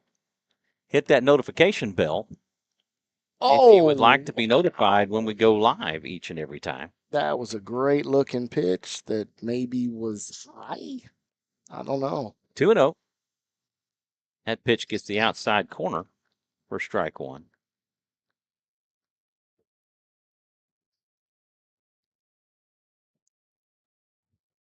Graves from the windup. The 2-1 delivery. That gets the corner for strike two, and that will take the count 2-2. Carson Sharp on deck. That is poked into left center. That'll be a base hit.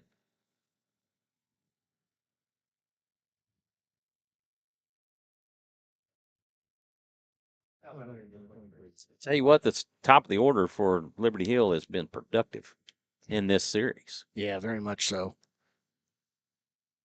Yeah, Andrews working both sides of the field there as he went. Galletti on deck. Pulled one to right earlier, and then that one was a little slap out there to left center. Andrews extends his lead at first. That pitch cut on and missed for a strike. So he was just a little bit above. A little above, and I think a little ahead, too. I mean, somewhat of an off-speed pitch there from Graves. Throw to first. Ooh, man, what a zinger. Oh, that's that sidearm. That pulled Gonzalez off the bag. Yeah, but and a good job by Mason Gonzalez coming off to make sure to keep that one in the field. Graves comes set. The 0-1. This is hit foul. Foul. Yes. Just barely foul. Wow, that looked like it was going to go a lot further than that. It barely cleared the top of the fence and dropped. So once again, you'd love to see something low and away to Carson Sharp. See if you can get him to chase. The 0-2, and it was low and away for ball one.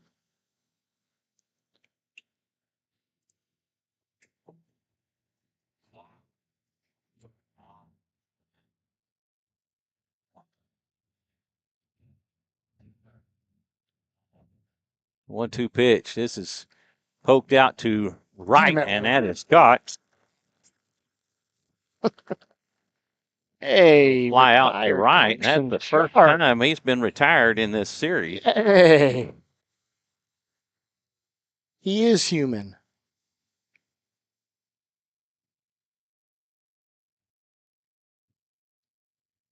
Two away as Galletti will come to the plate. He is hitting into infield fly rule and walked. He had an RBI walk at that. Yeah, he did. And one that he was super, super proud of. Boy, he worked that one quite a bit. I mean, it was, Yeah. I'd say, probably a good 9 pitch at bat.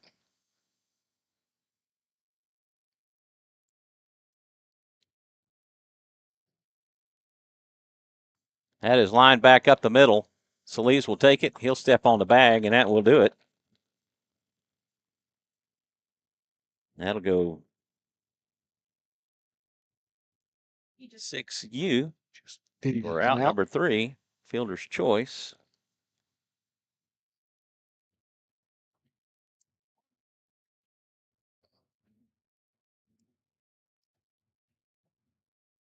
Oh, he's out there. He's at the camera now. Okay. I was going to do a reset of this one, but you probably have to unplug at least the plug to be able to close the door. HDMI. Because, well, I've got everything else taped right in front of it. You know, the problem is the camera works out great because the battery and money. He's got us back. Clayton Ward back out on the mound to pitch the Raider fourth. Due up for the Raiders. I'll put camera 2 up there since he worked so hard to get it for us.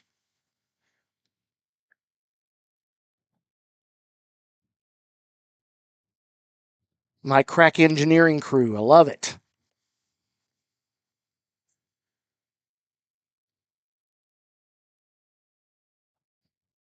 Raiders looking to get some more offense going and retake the lead.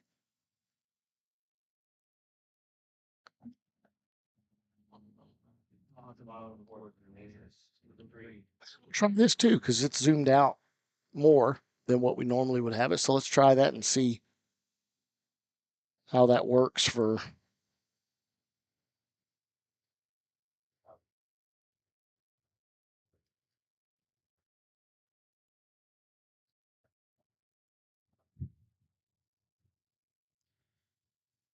The first pitch Come on. to Graves, in for a strike.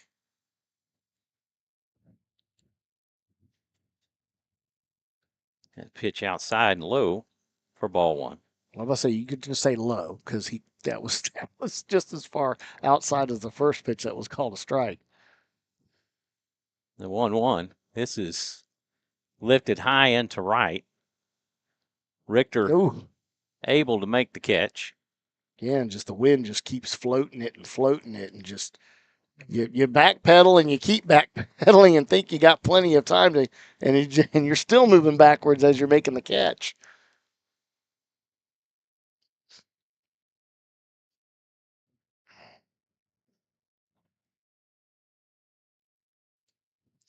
That'll bring up Caro. Caro is 2 for 2 with 2 singles. Wow, my Come on, dude.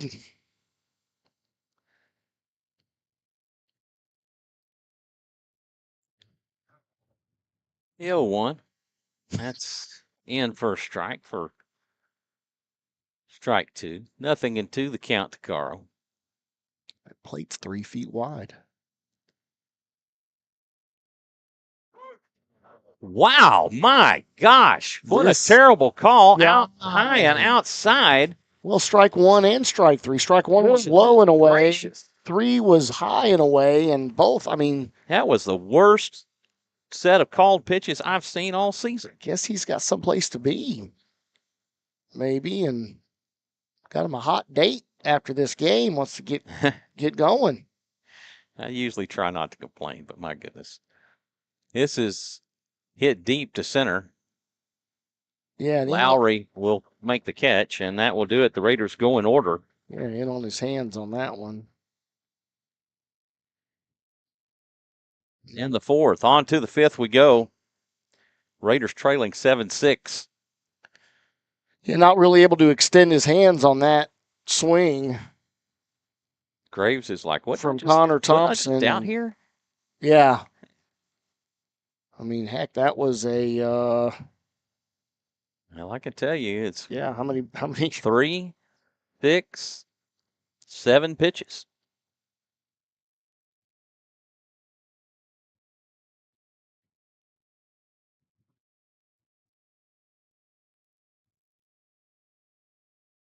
Yeah. Mm.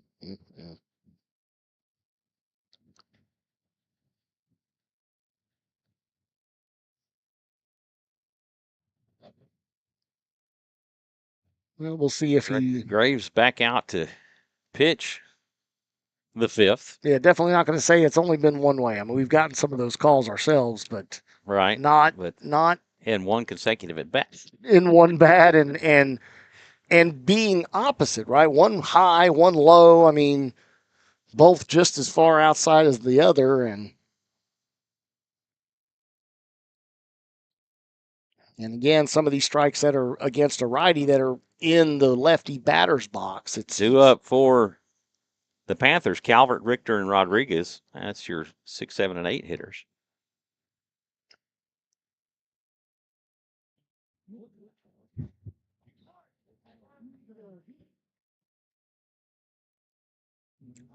First pitch inside for ball one.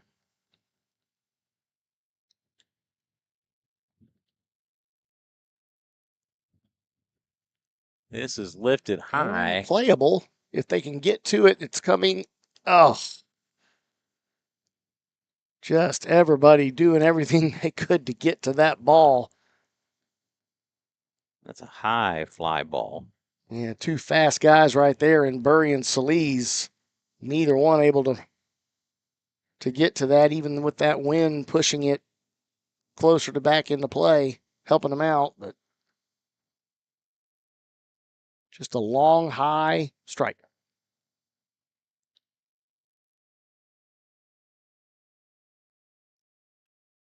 That is hit to third. Knight has it. Throw to first. And that will do it for Calvert. 5-3 on the putout. That'll bring up Jackson Richter. He's 0 for 2. He has flown out to center and struck out.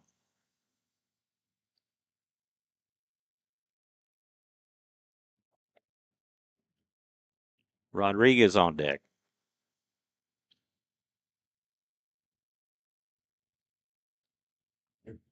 This is hit over at third. Knight has it. Throw to first, and that will do it.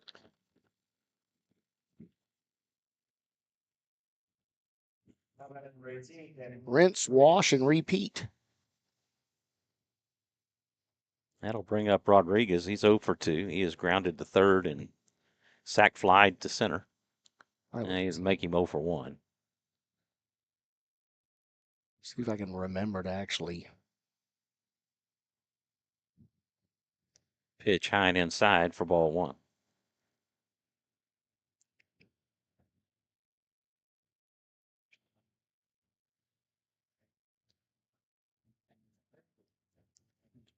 Well, that's another one of those generous ones back our way for a strike. 1-1. This is cut on and played by Knight at third. Drops it. Throw to first. Almost Not being time play. as Knight ended up losing it out of his glove on the exchange. That'll be an E5. Yeah, good job of sticking with it and then just trying to pop up and make the throw. And it's close, but that will bring up Brady Gage. He is 1 for 2. He has flown out to center and singled. A 2 RBI single at that. Pitch sails high for ball one.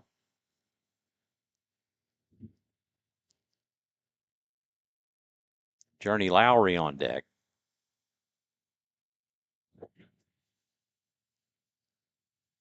Swing and a miss for strike one.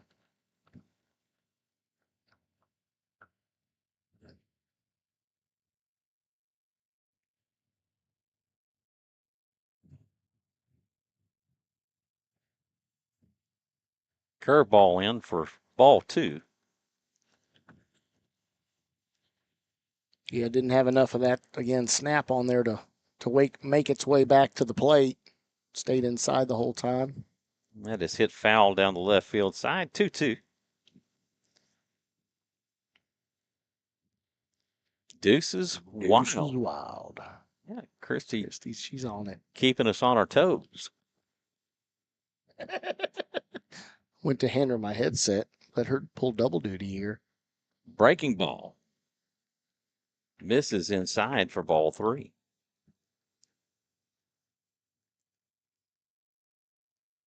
Fans in the stands Well, thought that should have been a punch out, but they've already seen that called strike. I don't know what the field umpire was motioning about.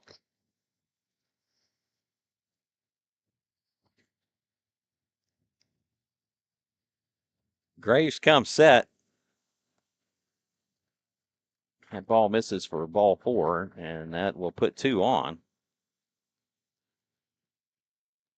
As Journey Lowry will make his way to the plate. Of course, Journey Lowry, his last at bat, very, very close to laying down an infield bunt for a hit.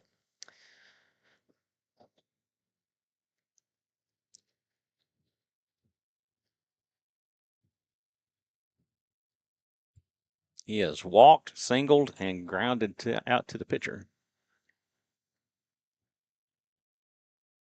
And pitch inside for ball 1.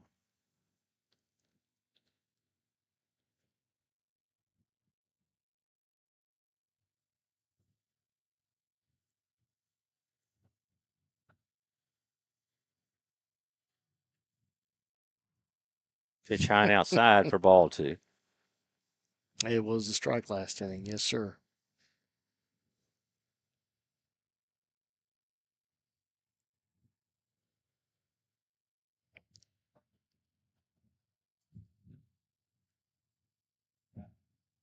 The 2-0 pitch, that is cut on and hits the Salise at short. Throw to first. Oh, he dropped the ball. Mason dropped the ball out of his glove. He went to pick it up, but they did say it was too late as the runner, again, Journey very fast and was able to get there. And base runner's not stopping as another run scores for Liberty Hill on the error. E6 on the error. Well, the throw was fine. I mean, Yeah, it was in his glove, wasn't it? it was in his it was in his glove. He didn't squeeze it. E3.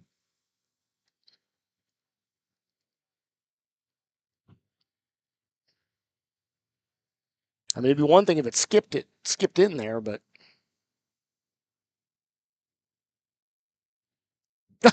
and now we get it. Way out, And now we get it. way outside. Oh my gosh. That is the worst strike call of the game. Gosh, That was crazy. That was almost halfway into the batter's box. I guess we'll take it, but he's one guy late when we already had that same pitch. This is hit high into right field. Rivas. Yeah, Rivas underneath it and makes the catch. But not before one more scores, even though they set down the first two nicely and looked like we were going to get out of this inning quickly. And again, another error just plaguing this off or defense. That allowed that run to score, and Liberty Hill gets one run on no hits. That run reached on an error by Knight and scored on an error by Gonzalez. Yeah, which after 4.5, it's one error was recorded. 8-6 by Mr. Game Changer. 8-6 Liberty Hill. Oh, he's not doing it. Because I'm not doing it today. Okay. Yeah, that was an error on Knight in the first one, Yeah. and an error on Gonzalez the second one. All right, and just a quick glance to make sure we don't have any adjustments or changes. Clayton Ward back out on the mound after a 7-pitch inning in the Raider fourth. Due up for the Raiders, Gonzalez, Solis, and Uribe, middle of the order.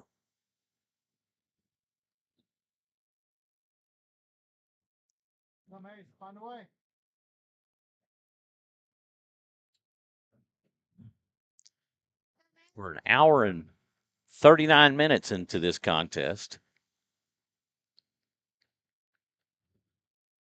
Gonzalez is 1 for 2. He has singled and flown out to left. He lines this one back to Andrews at first. 1 pitch, 1 out.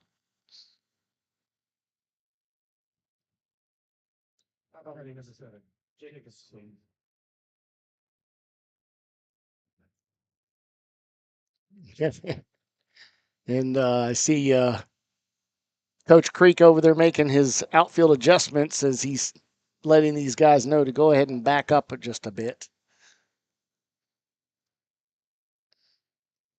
Knowing what Solis did his last at bat with the double. That picked it up off the ground for a strike.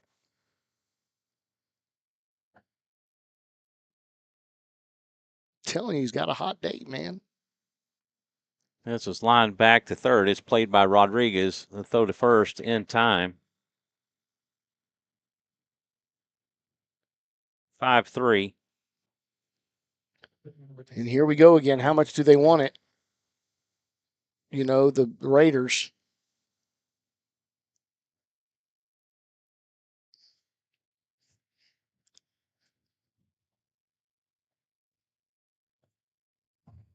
It's fouled off for strike 1.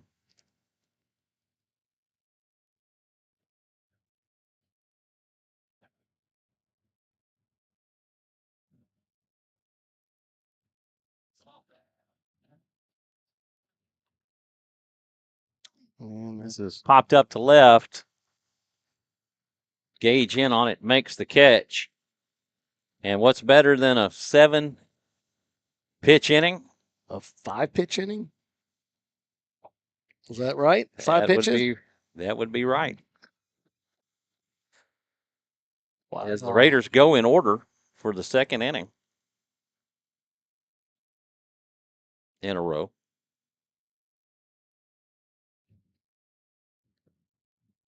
After 5 complete, it's 8-6 Liberty Hill. Well, we got 2 innings pitched. Ward had only thrown 12 pitches. Yeah. Graves makes his way back out. Looks like defensively all still the same for your Raiders.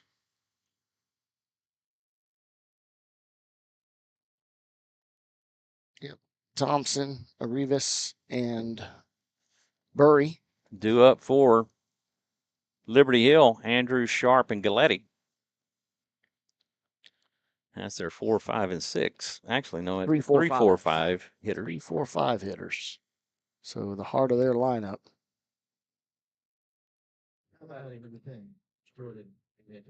Andrews, 2 for 2, 2 for 3. Andrews, 2 for 3. 2 for 3. Likewise with Sharp. Well, hit by pitch, hit by and pitch, yeah. hit by pitch, hit by pitch, and fly out. Yeah. So 1 for 2. 1-0 the count. That pitch misses. Oh, and then Colby Driscoll up again, warming up in the Pitch high bullpen. and outside for ball 2.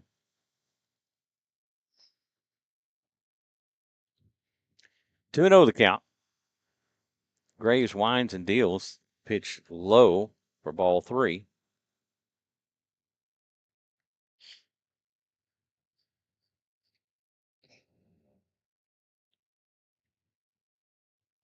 That pitch down the middle for strike 1.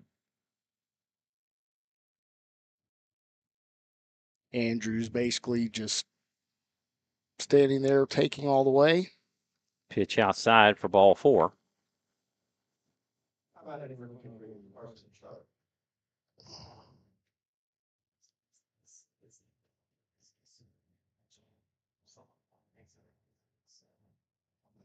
One on with nobody out.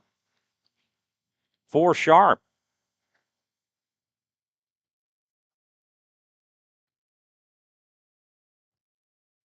Throw over to first. Hits the runner. Throw not in time as Andrews will pick up a stolen base on the E1.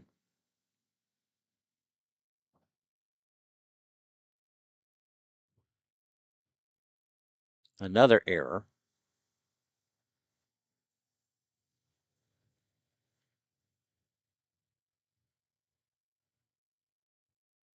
Another error.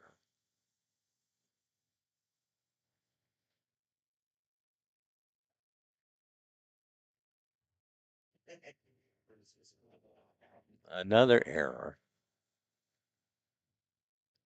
That pitch, that was a good pitch. Called a ball. Of course it was. Just saying that for Christie's benefit. She said, no, I ain't ringing them up.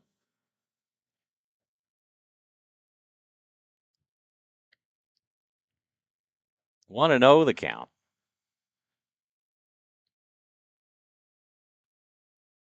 That is foul. I mean, fair. It was fair. Sorry. I meant to say fair. Yeah. Definitely fair. Right on the line. That'll be an RBI double. He just swaps places with Andrews. And then again, 16 in to run again, Hayden Macbeth.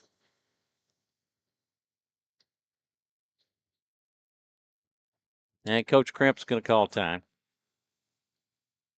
And will Colby Driscoll make his way in to relieve Adrian Graves?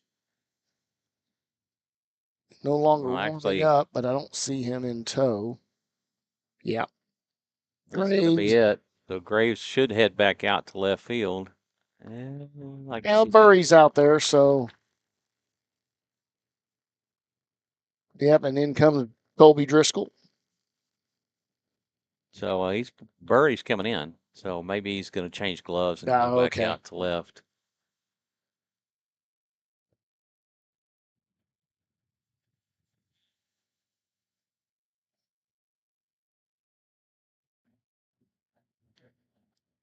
And with that, a quick review here of Adrian Graves, who does go 3 innings, allowing 4 hits, no earned runs, although he is on tap for, well. What, he has no earned runs? Well, I'm about to say, did he?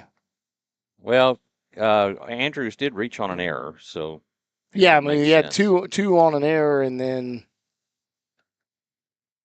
Well, no, Andrews got to second on the error, not getting to first. Oh, he threw the walk. Yeah, it's a walk, so that's an earned run. So that's an earned run, even though he advanced to second on an error. Yeah. And got into scoring position. So. But Rodriguez scored back in the 5th. I'm not keeping book, boss. I'm just telling you what the book says. Because he reached on an error. Just telling you what Game Changer says. So, well. 2 walks, 1 strikeout for Adrian Graves on 50 pitches, 30 for strikes. So, not too bad, really. A good outing over 3 innings. Only needing 50 pitches, but now just getting some guys are starting to get to him a little bit here, and Coach wanting to try to keep this as close as possible, knowing we have 2 more opportunities to get back in this game and win it.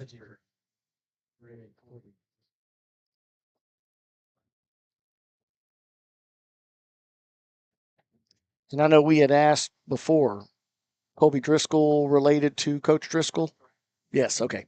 I'm assuming son. Okay, related as in, yes. Not just a relation, but yes. So that is the son of Coach Driscoll. Liberty Hill has extended their lead 9-6 over the Raiders here in the top of the sixth as they've scored one. Yeah, so 2 coaches' sons on the team here, Connor Thompson as well. That'll bring up Giancarlo Galletti. He is hit into a fielder's choice. That pitch swung on and fouled back out of play. He has walked and hit into an infield fly rule.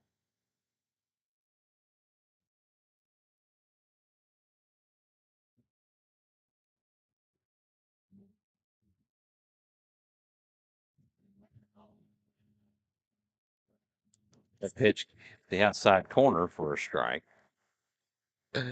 I'm sorry, everybody. I just can't help but laugh on that. And I have nothing to say anymore. I just have to laugh. The 0-2, that's high and outside. I mean, for ball one. I'd live out there. There's nobody to make contact with the ball out there, you know? If you can repeat that spot.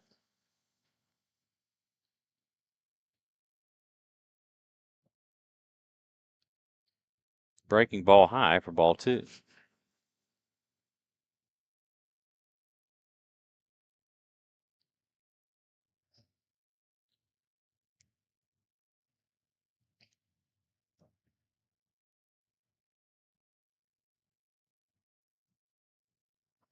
The 2-2 pitch had his cut on and just over the outstretched hand of Christian Caro. That'll be a base hit. Yeah, and with her here, he was positioned in a great spot to try to make that play, but still just unable to climb the ladder and come down with that ball just over him. Runners at first and third for Caleb Calvert.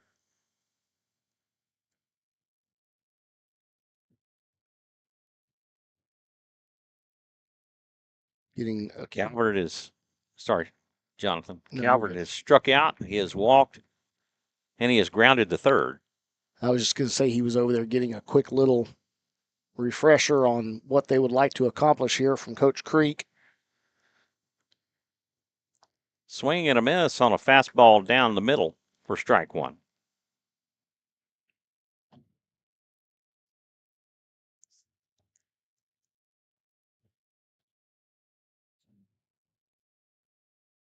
He'll bunt this one foul for strike 2.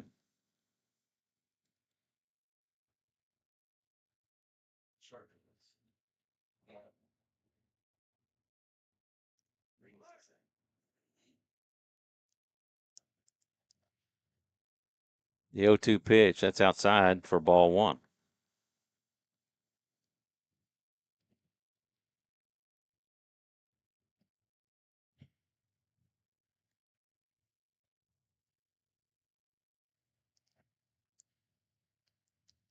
That's his slice foul down the left field side.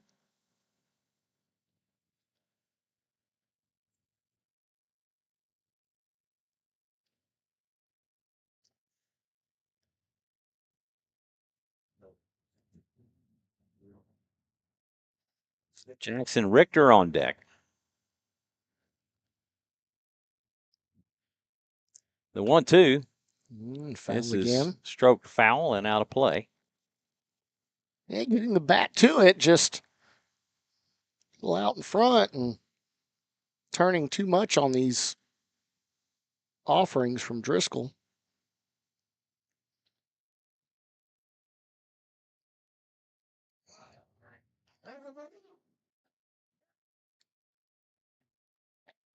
And committed to the run. Committed to the run. He looked up the creek like, what happened? That'll be And, you know, Pruitt able to he lost the ball briefly, didn't get too far from him. Macbeth never stopped to make his way back to third as he just made it, you know, just committed to getting down the line, and Pruitt able to grab the ball and meet him well before the plate.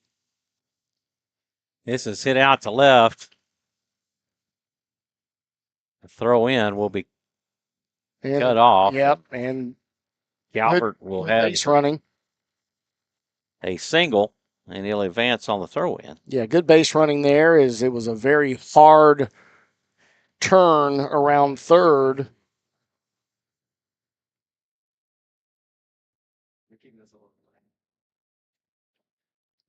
By Galletti, right? Is that who's on third? Yeah, Galetti's at third. Galletti. So he rounded third hard and drew the throw from Adrian Graves in, allowing Calvert to get to second.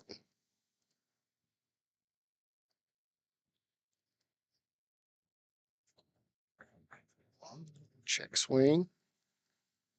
Yeah, check swing. That was for sure a check, but they decided to appeal to the field umpire who confirmed with the safe call.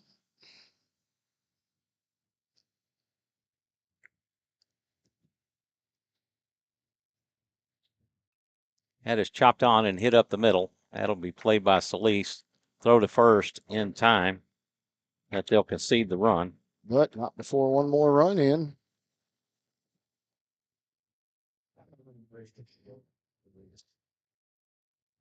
That'll go 6-3. I'm going to put out a Richter for out number 2, but that's an RBI. And we do have checking in number 5, Chase Breckel, who did see an at-bat in yesterday's game. I believe that was a one-pitch ground out. So he's only had to see one pitch in that game.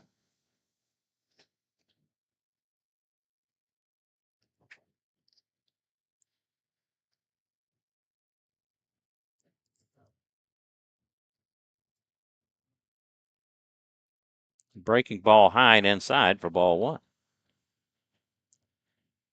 Do have some activity in the Raider bullpen.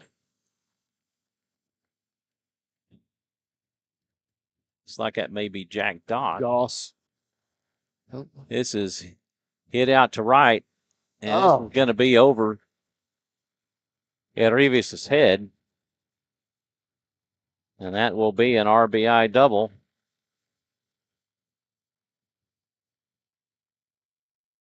Again, just looking like Rivas was on it, and he just kept backpedaling and running back there, just couldn't get back to the fence fast enough.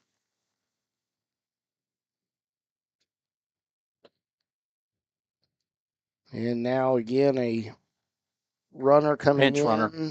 And this is number 18, Danny Rodriguez.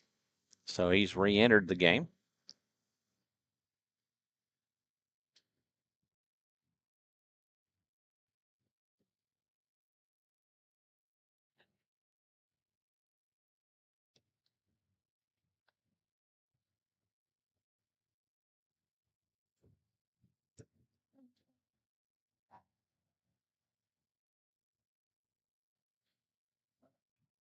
That's it back up the middle. That's played by Driscoll. The throw to first in time. That'll go 1-3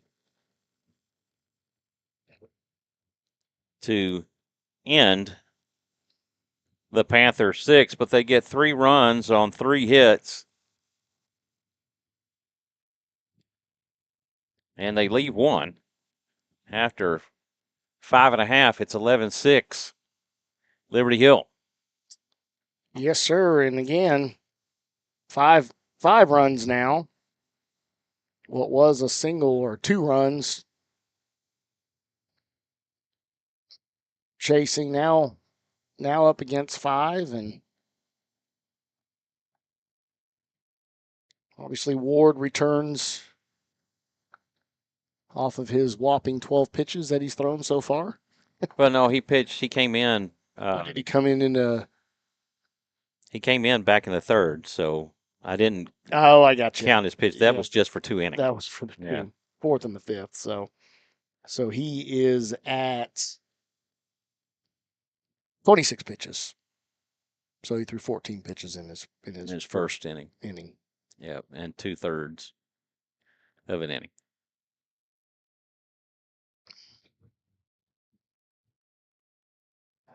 Due up for the Raiders, Sanchez, Pruitt, and Knight.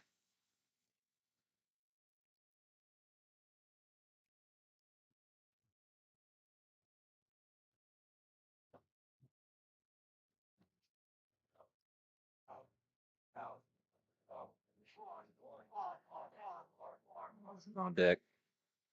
Oh, number 48, Colton Mott. Christie's all over it. That This was one gone. is hit deep, That's deep gone. to left. Oh, And it's to the fence, and that is caught by Gage. oh my goodness. Thought that was for sure gone. And Gage able to put his glove and meet the ball at the fence. As he banged in, I mean, he didn't have to run hard. Good for him. Luckily for him, because that probably was going to hurt, but just a long, loud, high out from Andrew Sanchez.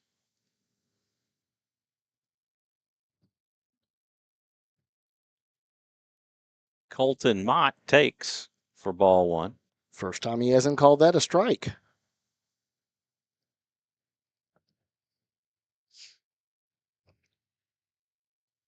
Head pitch. Big pitch. Oh, my.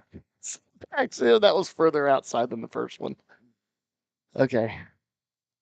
He's back. 1-1. This is popped up and fouled back out of play for strike two. 1-2 the count to Mott.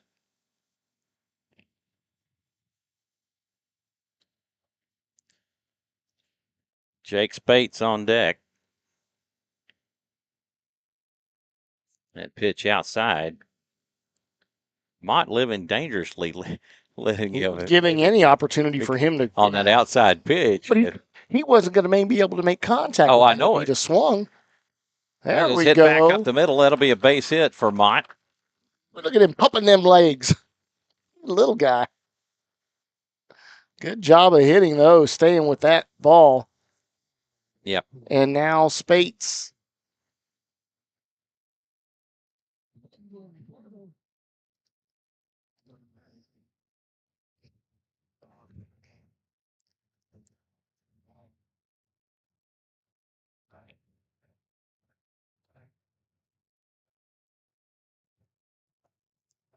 Spates did make his way into the game yesterday, seeing a little defensive time at third base. Mott extends his lead at first. That pitch. That was actually Outside. Caught some plate. No, it didn't. That was over the white line. I saw it. I'm right at the white line. Not letting you get away with that. He called that once on the opposite side. That pitch misses for ball one. That'll even the count up. Ace is on the board. It's good stuff. That is hit back up the middle. Sending him right back to the return to sender. Right there. Back to back singles. Back to back singles up the middle. And now making our way back to the top of the lineup for Adrian Graves. And here comes Coach Creek. We have had Pearson Lowry has been up quite a bit warming up. We'll see if this is just a check where his head's at. Yeah, that's all it is. No adjustments, no changes being made here defensively. Coach Creek electing to leave Clayton Ward out there, at least for one more batter. He's only at 9 pitches. Yeah, I definitely don't think it's definitely not a pitch count concern as much as just starting to leave things right over the middle and swing and a miss on a pitch down the middle. Yeah, good pitch there to drive for Adrian Graves. Walked, struck out, and flown out to right.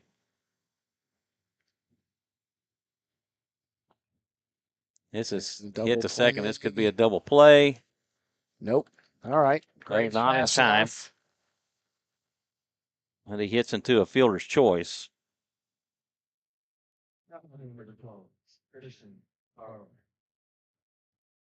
That'll go 4-6.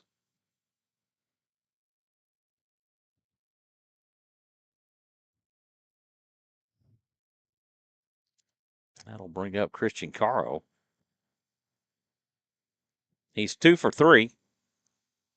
He has singled twice and struck out looking. That pitch in for a strike. A little late movement on that, bringing itself back over the plate.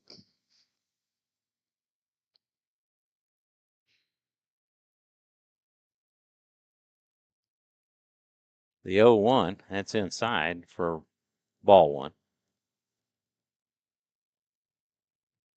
Yep, down in the brown turf.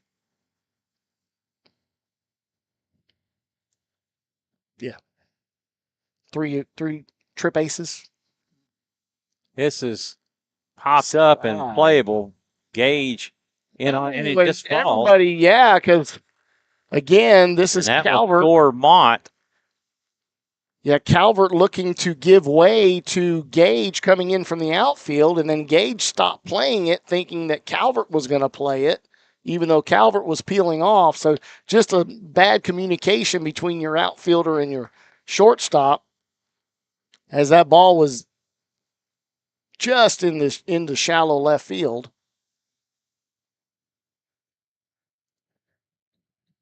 Connor Thompson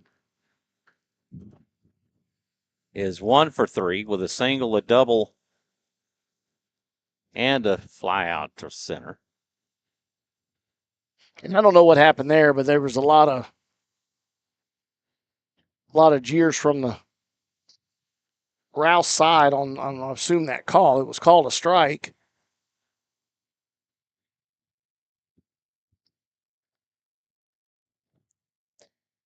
Mason Gonzalez on deck. Yeah, not sure what happened there.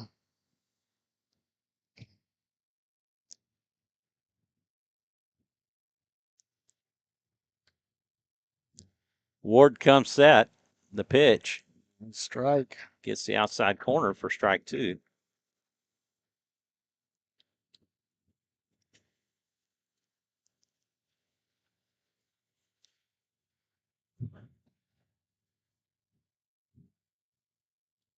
That pitch will go to the backstop.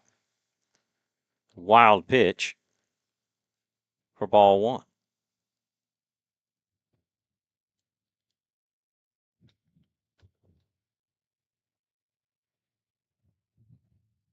One and 2, the count to Thompson.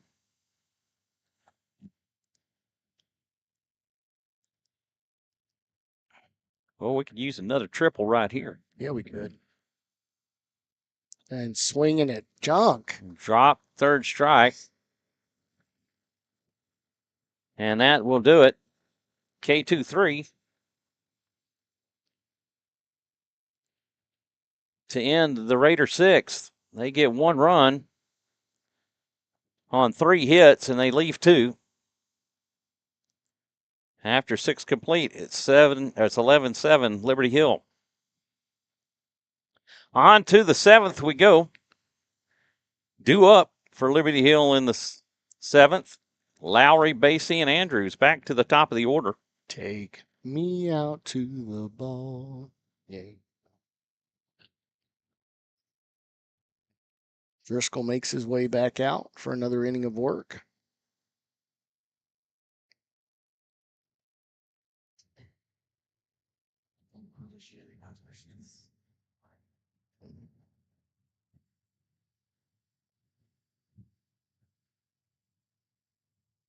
Raiders led at one point in this contest, 3-1.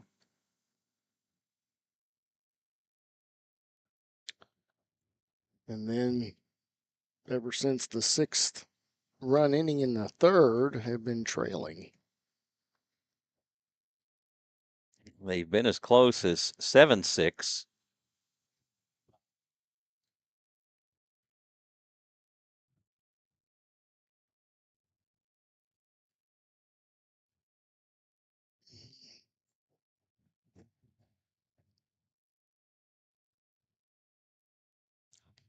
Johnny Lowry will come to the plate.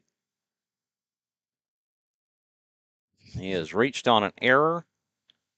He is grounded to the pitcher, and he has walked and singled. The 1-0. Mixed bag there. See, that was Wasn't a strike either, but No, no. I mean, it's his strike zone is just like everywhere. I said, it's 3 foot wide plate. 1-1. Wow, that's the same exact pitch, and he didn't call it that time.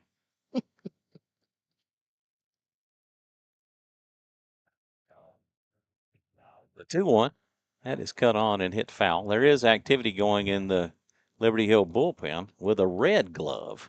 Oh yeah, must be part of bright 2-2. red. That's Fixing the actually count. that's actually Carson Sharp. I don't even have to look at. That is fouled off.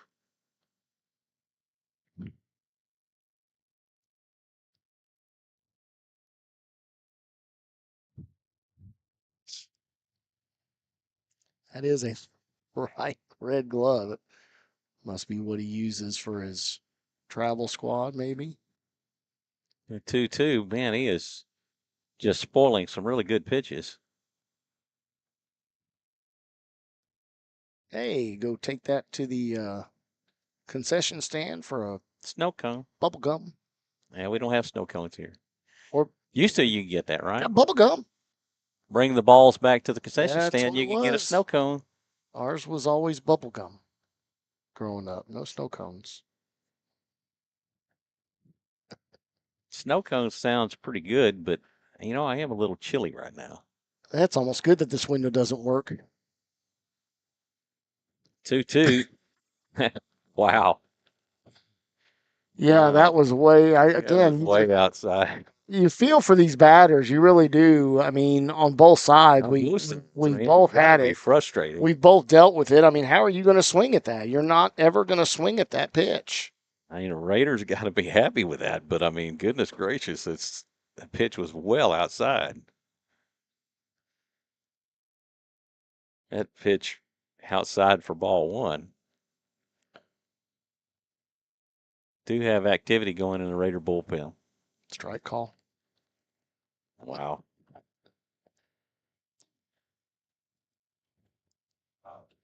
Looks like Doss, maybe. That is exactly who that is, Jack Daw. And there's a pitch right down the middle he doesn't call. Oh, really? He called that a ball? And Driscoll is like, what? Oh, my goodness. Yeah, he called that a ball. A pitch that was a strike. Pitch outside for ball three. I mean, you got to like this as a pitcher, though. Just get something just close to the plate, and it's likely going to be called, but high and outside for ball four. For Jordan Andrews.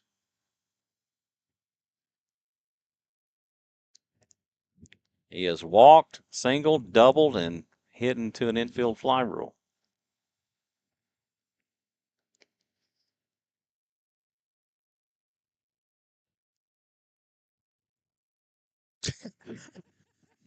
there it is.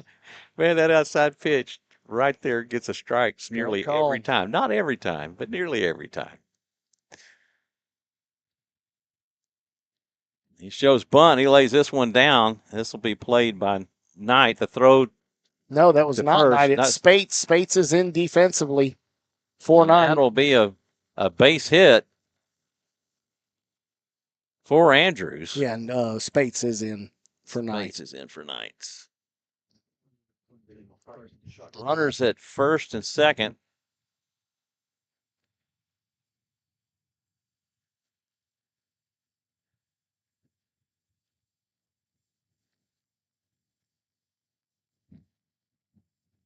I was like, yeah, that's not Knight.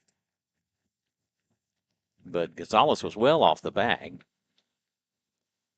Well, he had to get to just sails high for ball one. To get to that ball. Again, very difficult play there, bare-handing it and throwing across your body. Something they practice quite frequently, but still, at game time and game speed, trying to make that play is difficult. The 1-0, that'll hit him. And second time. He's been hitting this game. That's going to be it for Driscoll. That'll load the bases. And in comes Jack Doss. and inheriting loaded bases. I believe he did, when he came in yesterday, was in the same scenario.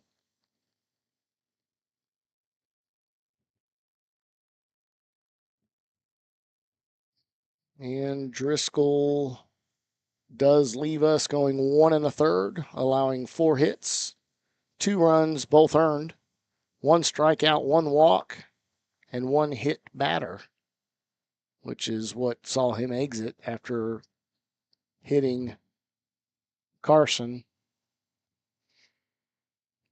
Dodd, the 5th pitcher in this contest for the Raiders.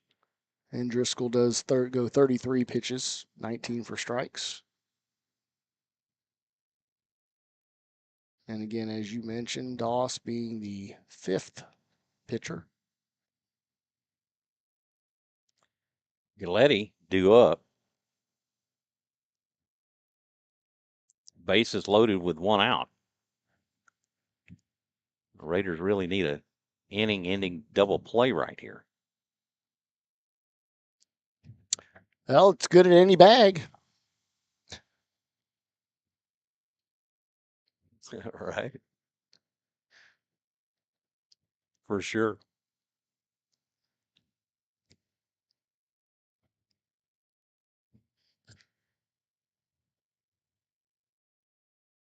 Now pitching for Rouse with 42, Jack Doss. Batting for Giancarlo Galletti. Galletti is hitting to an infield fly. He's walked, hitting to a fielder's choice. He has singled. He has scored twice.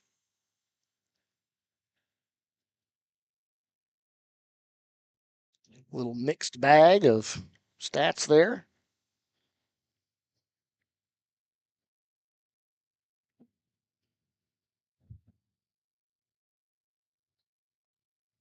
Pitch high and outside for ball 1.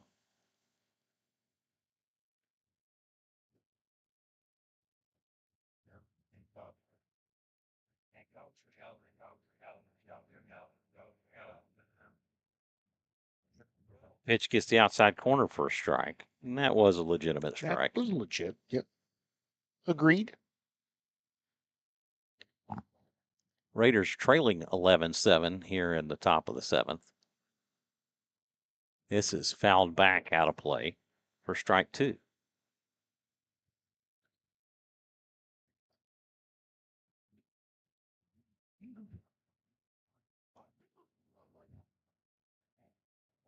Yeah, nice little put away here for the second out would be nice, and then you're good any bag in the infield for the third out.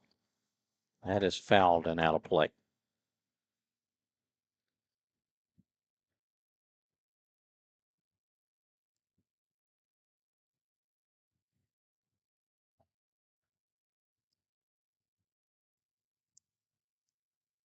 One and two, the count to Galletti.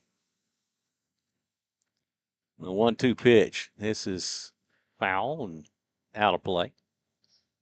Stays in the field, Well, notice but he's just not leaving. barely. He's not leaving anything higher in the. Not at all. Not at all. Yeah, Coach and I talked about that. Talked about that before the game, and I was like, just he'll learn. I mean, he's just a freshman, folks. The 1-2. This is hit down the middle. The throw home. He's got it. Doesn't have to be in his glove as long as he's got it, folks. But a better throw had the potential to get a double play, and we did not get that. So, but still sure of 1 out and cut down that lead runner, which is key to keep it at 11-7. And now again, we have an open or a out at any bag. Closest bag to you as a fielder.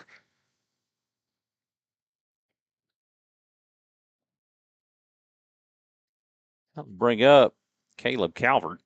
He singled his last time up. Pitch high for ball 1. He has struck out, walked, grounded the third, and singled. And he has scored twice.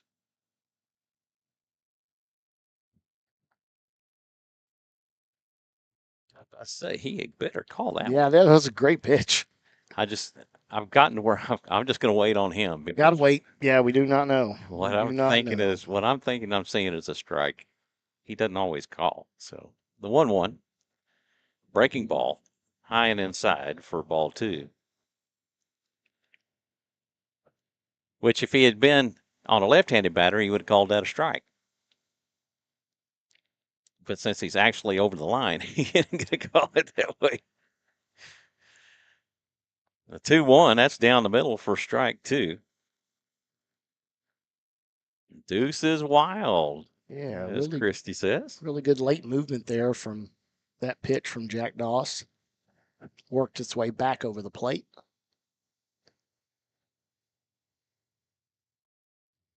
Pitch down and away for ball 3. Yeah, he crossed up Pruitt on that one, expecting a different pitch that ended up outside.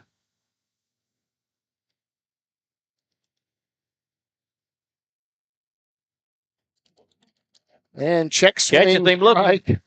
Catches him looking for strike 3 to get out of the inning without letting a run cross the plate. Yeah, it was a very good job there. They get no runs on 1 hit. They leave 3. And Not walking after in 6.5, it's 11-7 Rouse. Rouse needs 5 runs to win it. Yeah, and again, just keeping it to 11 it goes a long ways here, giving some kind of opportunity. 2 minutes and 22 seconds, or 2 hours and 22 minutes into this contest. Yes, been a long game. Well, that top of the third was a game in itself. Yeah, yeah, the third period. Yeah. I mean, they put up 9 total runs put up in the 6th inning or 3rd inning. Between both teams. Between both squads, yeah. Let that one fly. And Ward has made his way back out for another inning of work. And I know Carson Sharp was the one warming up. He's behind earlier, the plate. but he is now.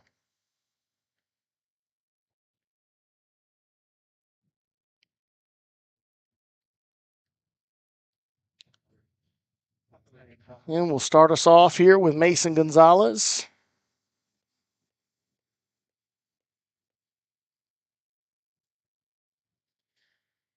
Mason Gonzalez. He has singled, flown out to left, and grounded to first. I'm going to assume that was low because that was over the plate and called a ball.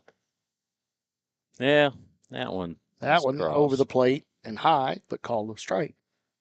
Yeah, that was probably a strike. Yeah. That's probably right at the top of the zone. The 1-1. That should drop in for a base hit. There we go. Get things started. Got our leadoff on board.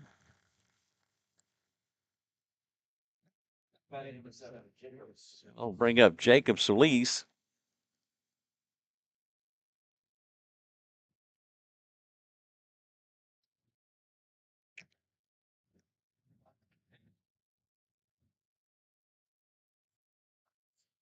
Another one that's had a little bit of a mixed outing today, Jacob Solis. Fly out. First sack. That pitch, wow. That's the first time he hasn't called that a strike. Yeah, that was really good. Solis is sacrificed to center. He is doubled. He is grounded to third. Well, he makes up for it then. He goes right back to the same pitch. Well, that was further outside than the Yeah, other a little further outside. 1-1. This is get out of the way. Get away from him. deep Get away right. from him. Get away from him. And that'll go foul. All right. A long fly ball strike. Long fly. That almost tried to creep in. Of course, it lands right where the fielder was in our way. We couldn't really actually see it down to the to the ground, but had to assume that that was a foul ball based off of his positioning. It was. That's Jackson Richter out there giving chase to that foul ball. The 1-2 from Ward. Wow, my goodness. Low and outside both. And yeah, no, that was Sharp that tried to low. tried to was outside, but he's called that a strike all game. Yeah. That was about belt high. The 2-2. Wow. Now that was low.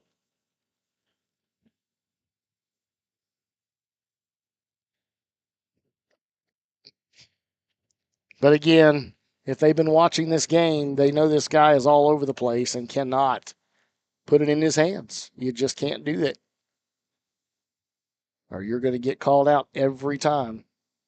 Adolfo Arrives.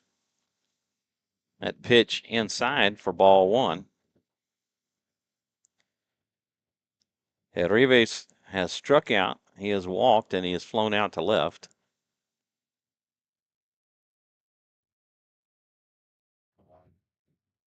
That pitch inside for ball 2.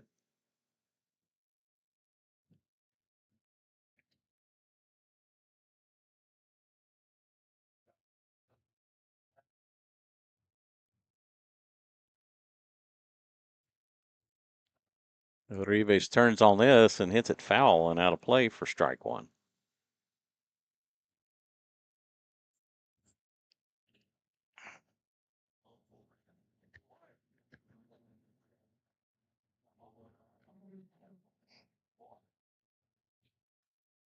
This is hit out to left. Gage tracks it. He makes the catch, and that will do it. Down to our last out. That will bring up Andrew Sanchez. Nearly put it out his last at bat. Definitely set it for a ride out to left center.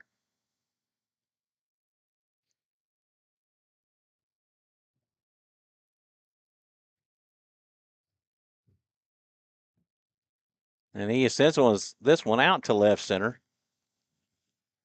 And Lowry makes the catch. And that will do it. That's your ball game, folks. As the Raiders drop game 2 of this 2-game series, 11-7.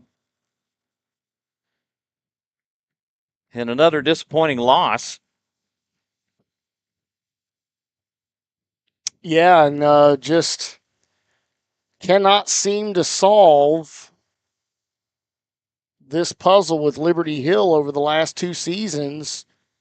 Basically 0-4 to them last season and this season. I think 2023 season we split with them. Yep, we did. We each winning our games at home. And thanks, Christy. So, yeah. Again, final here, 11-7.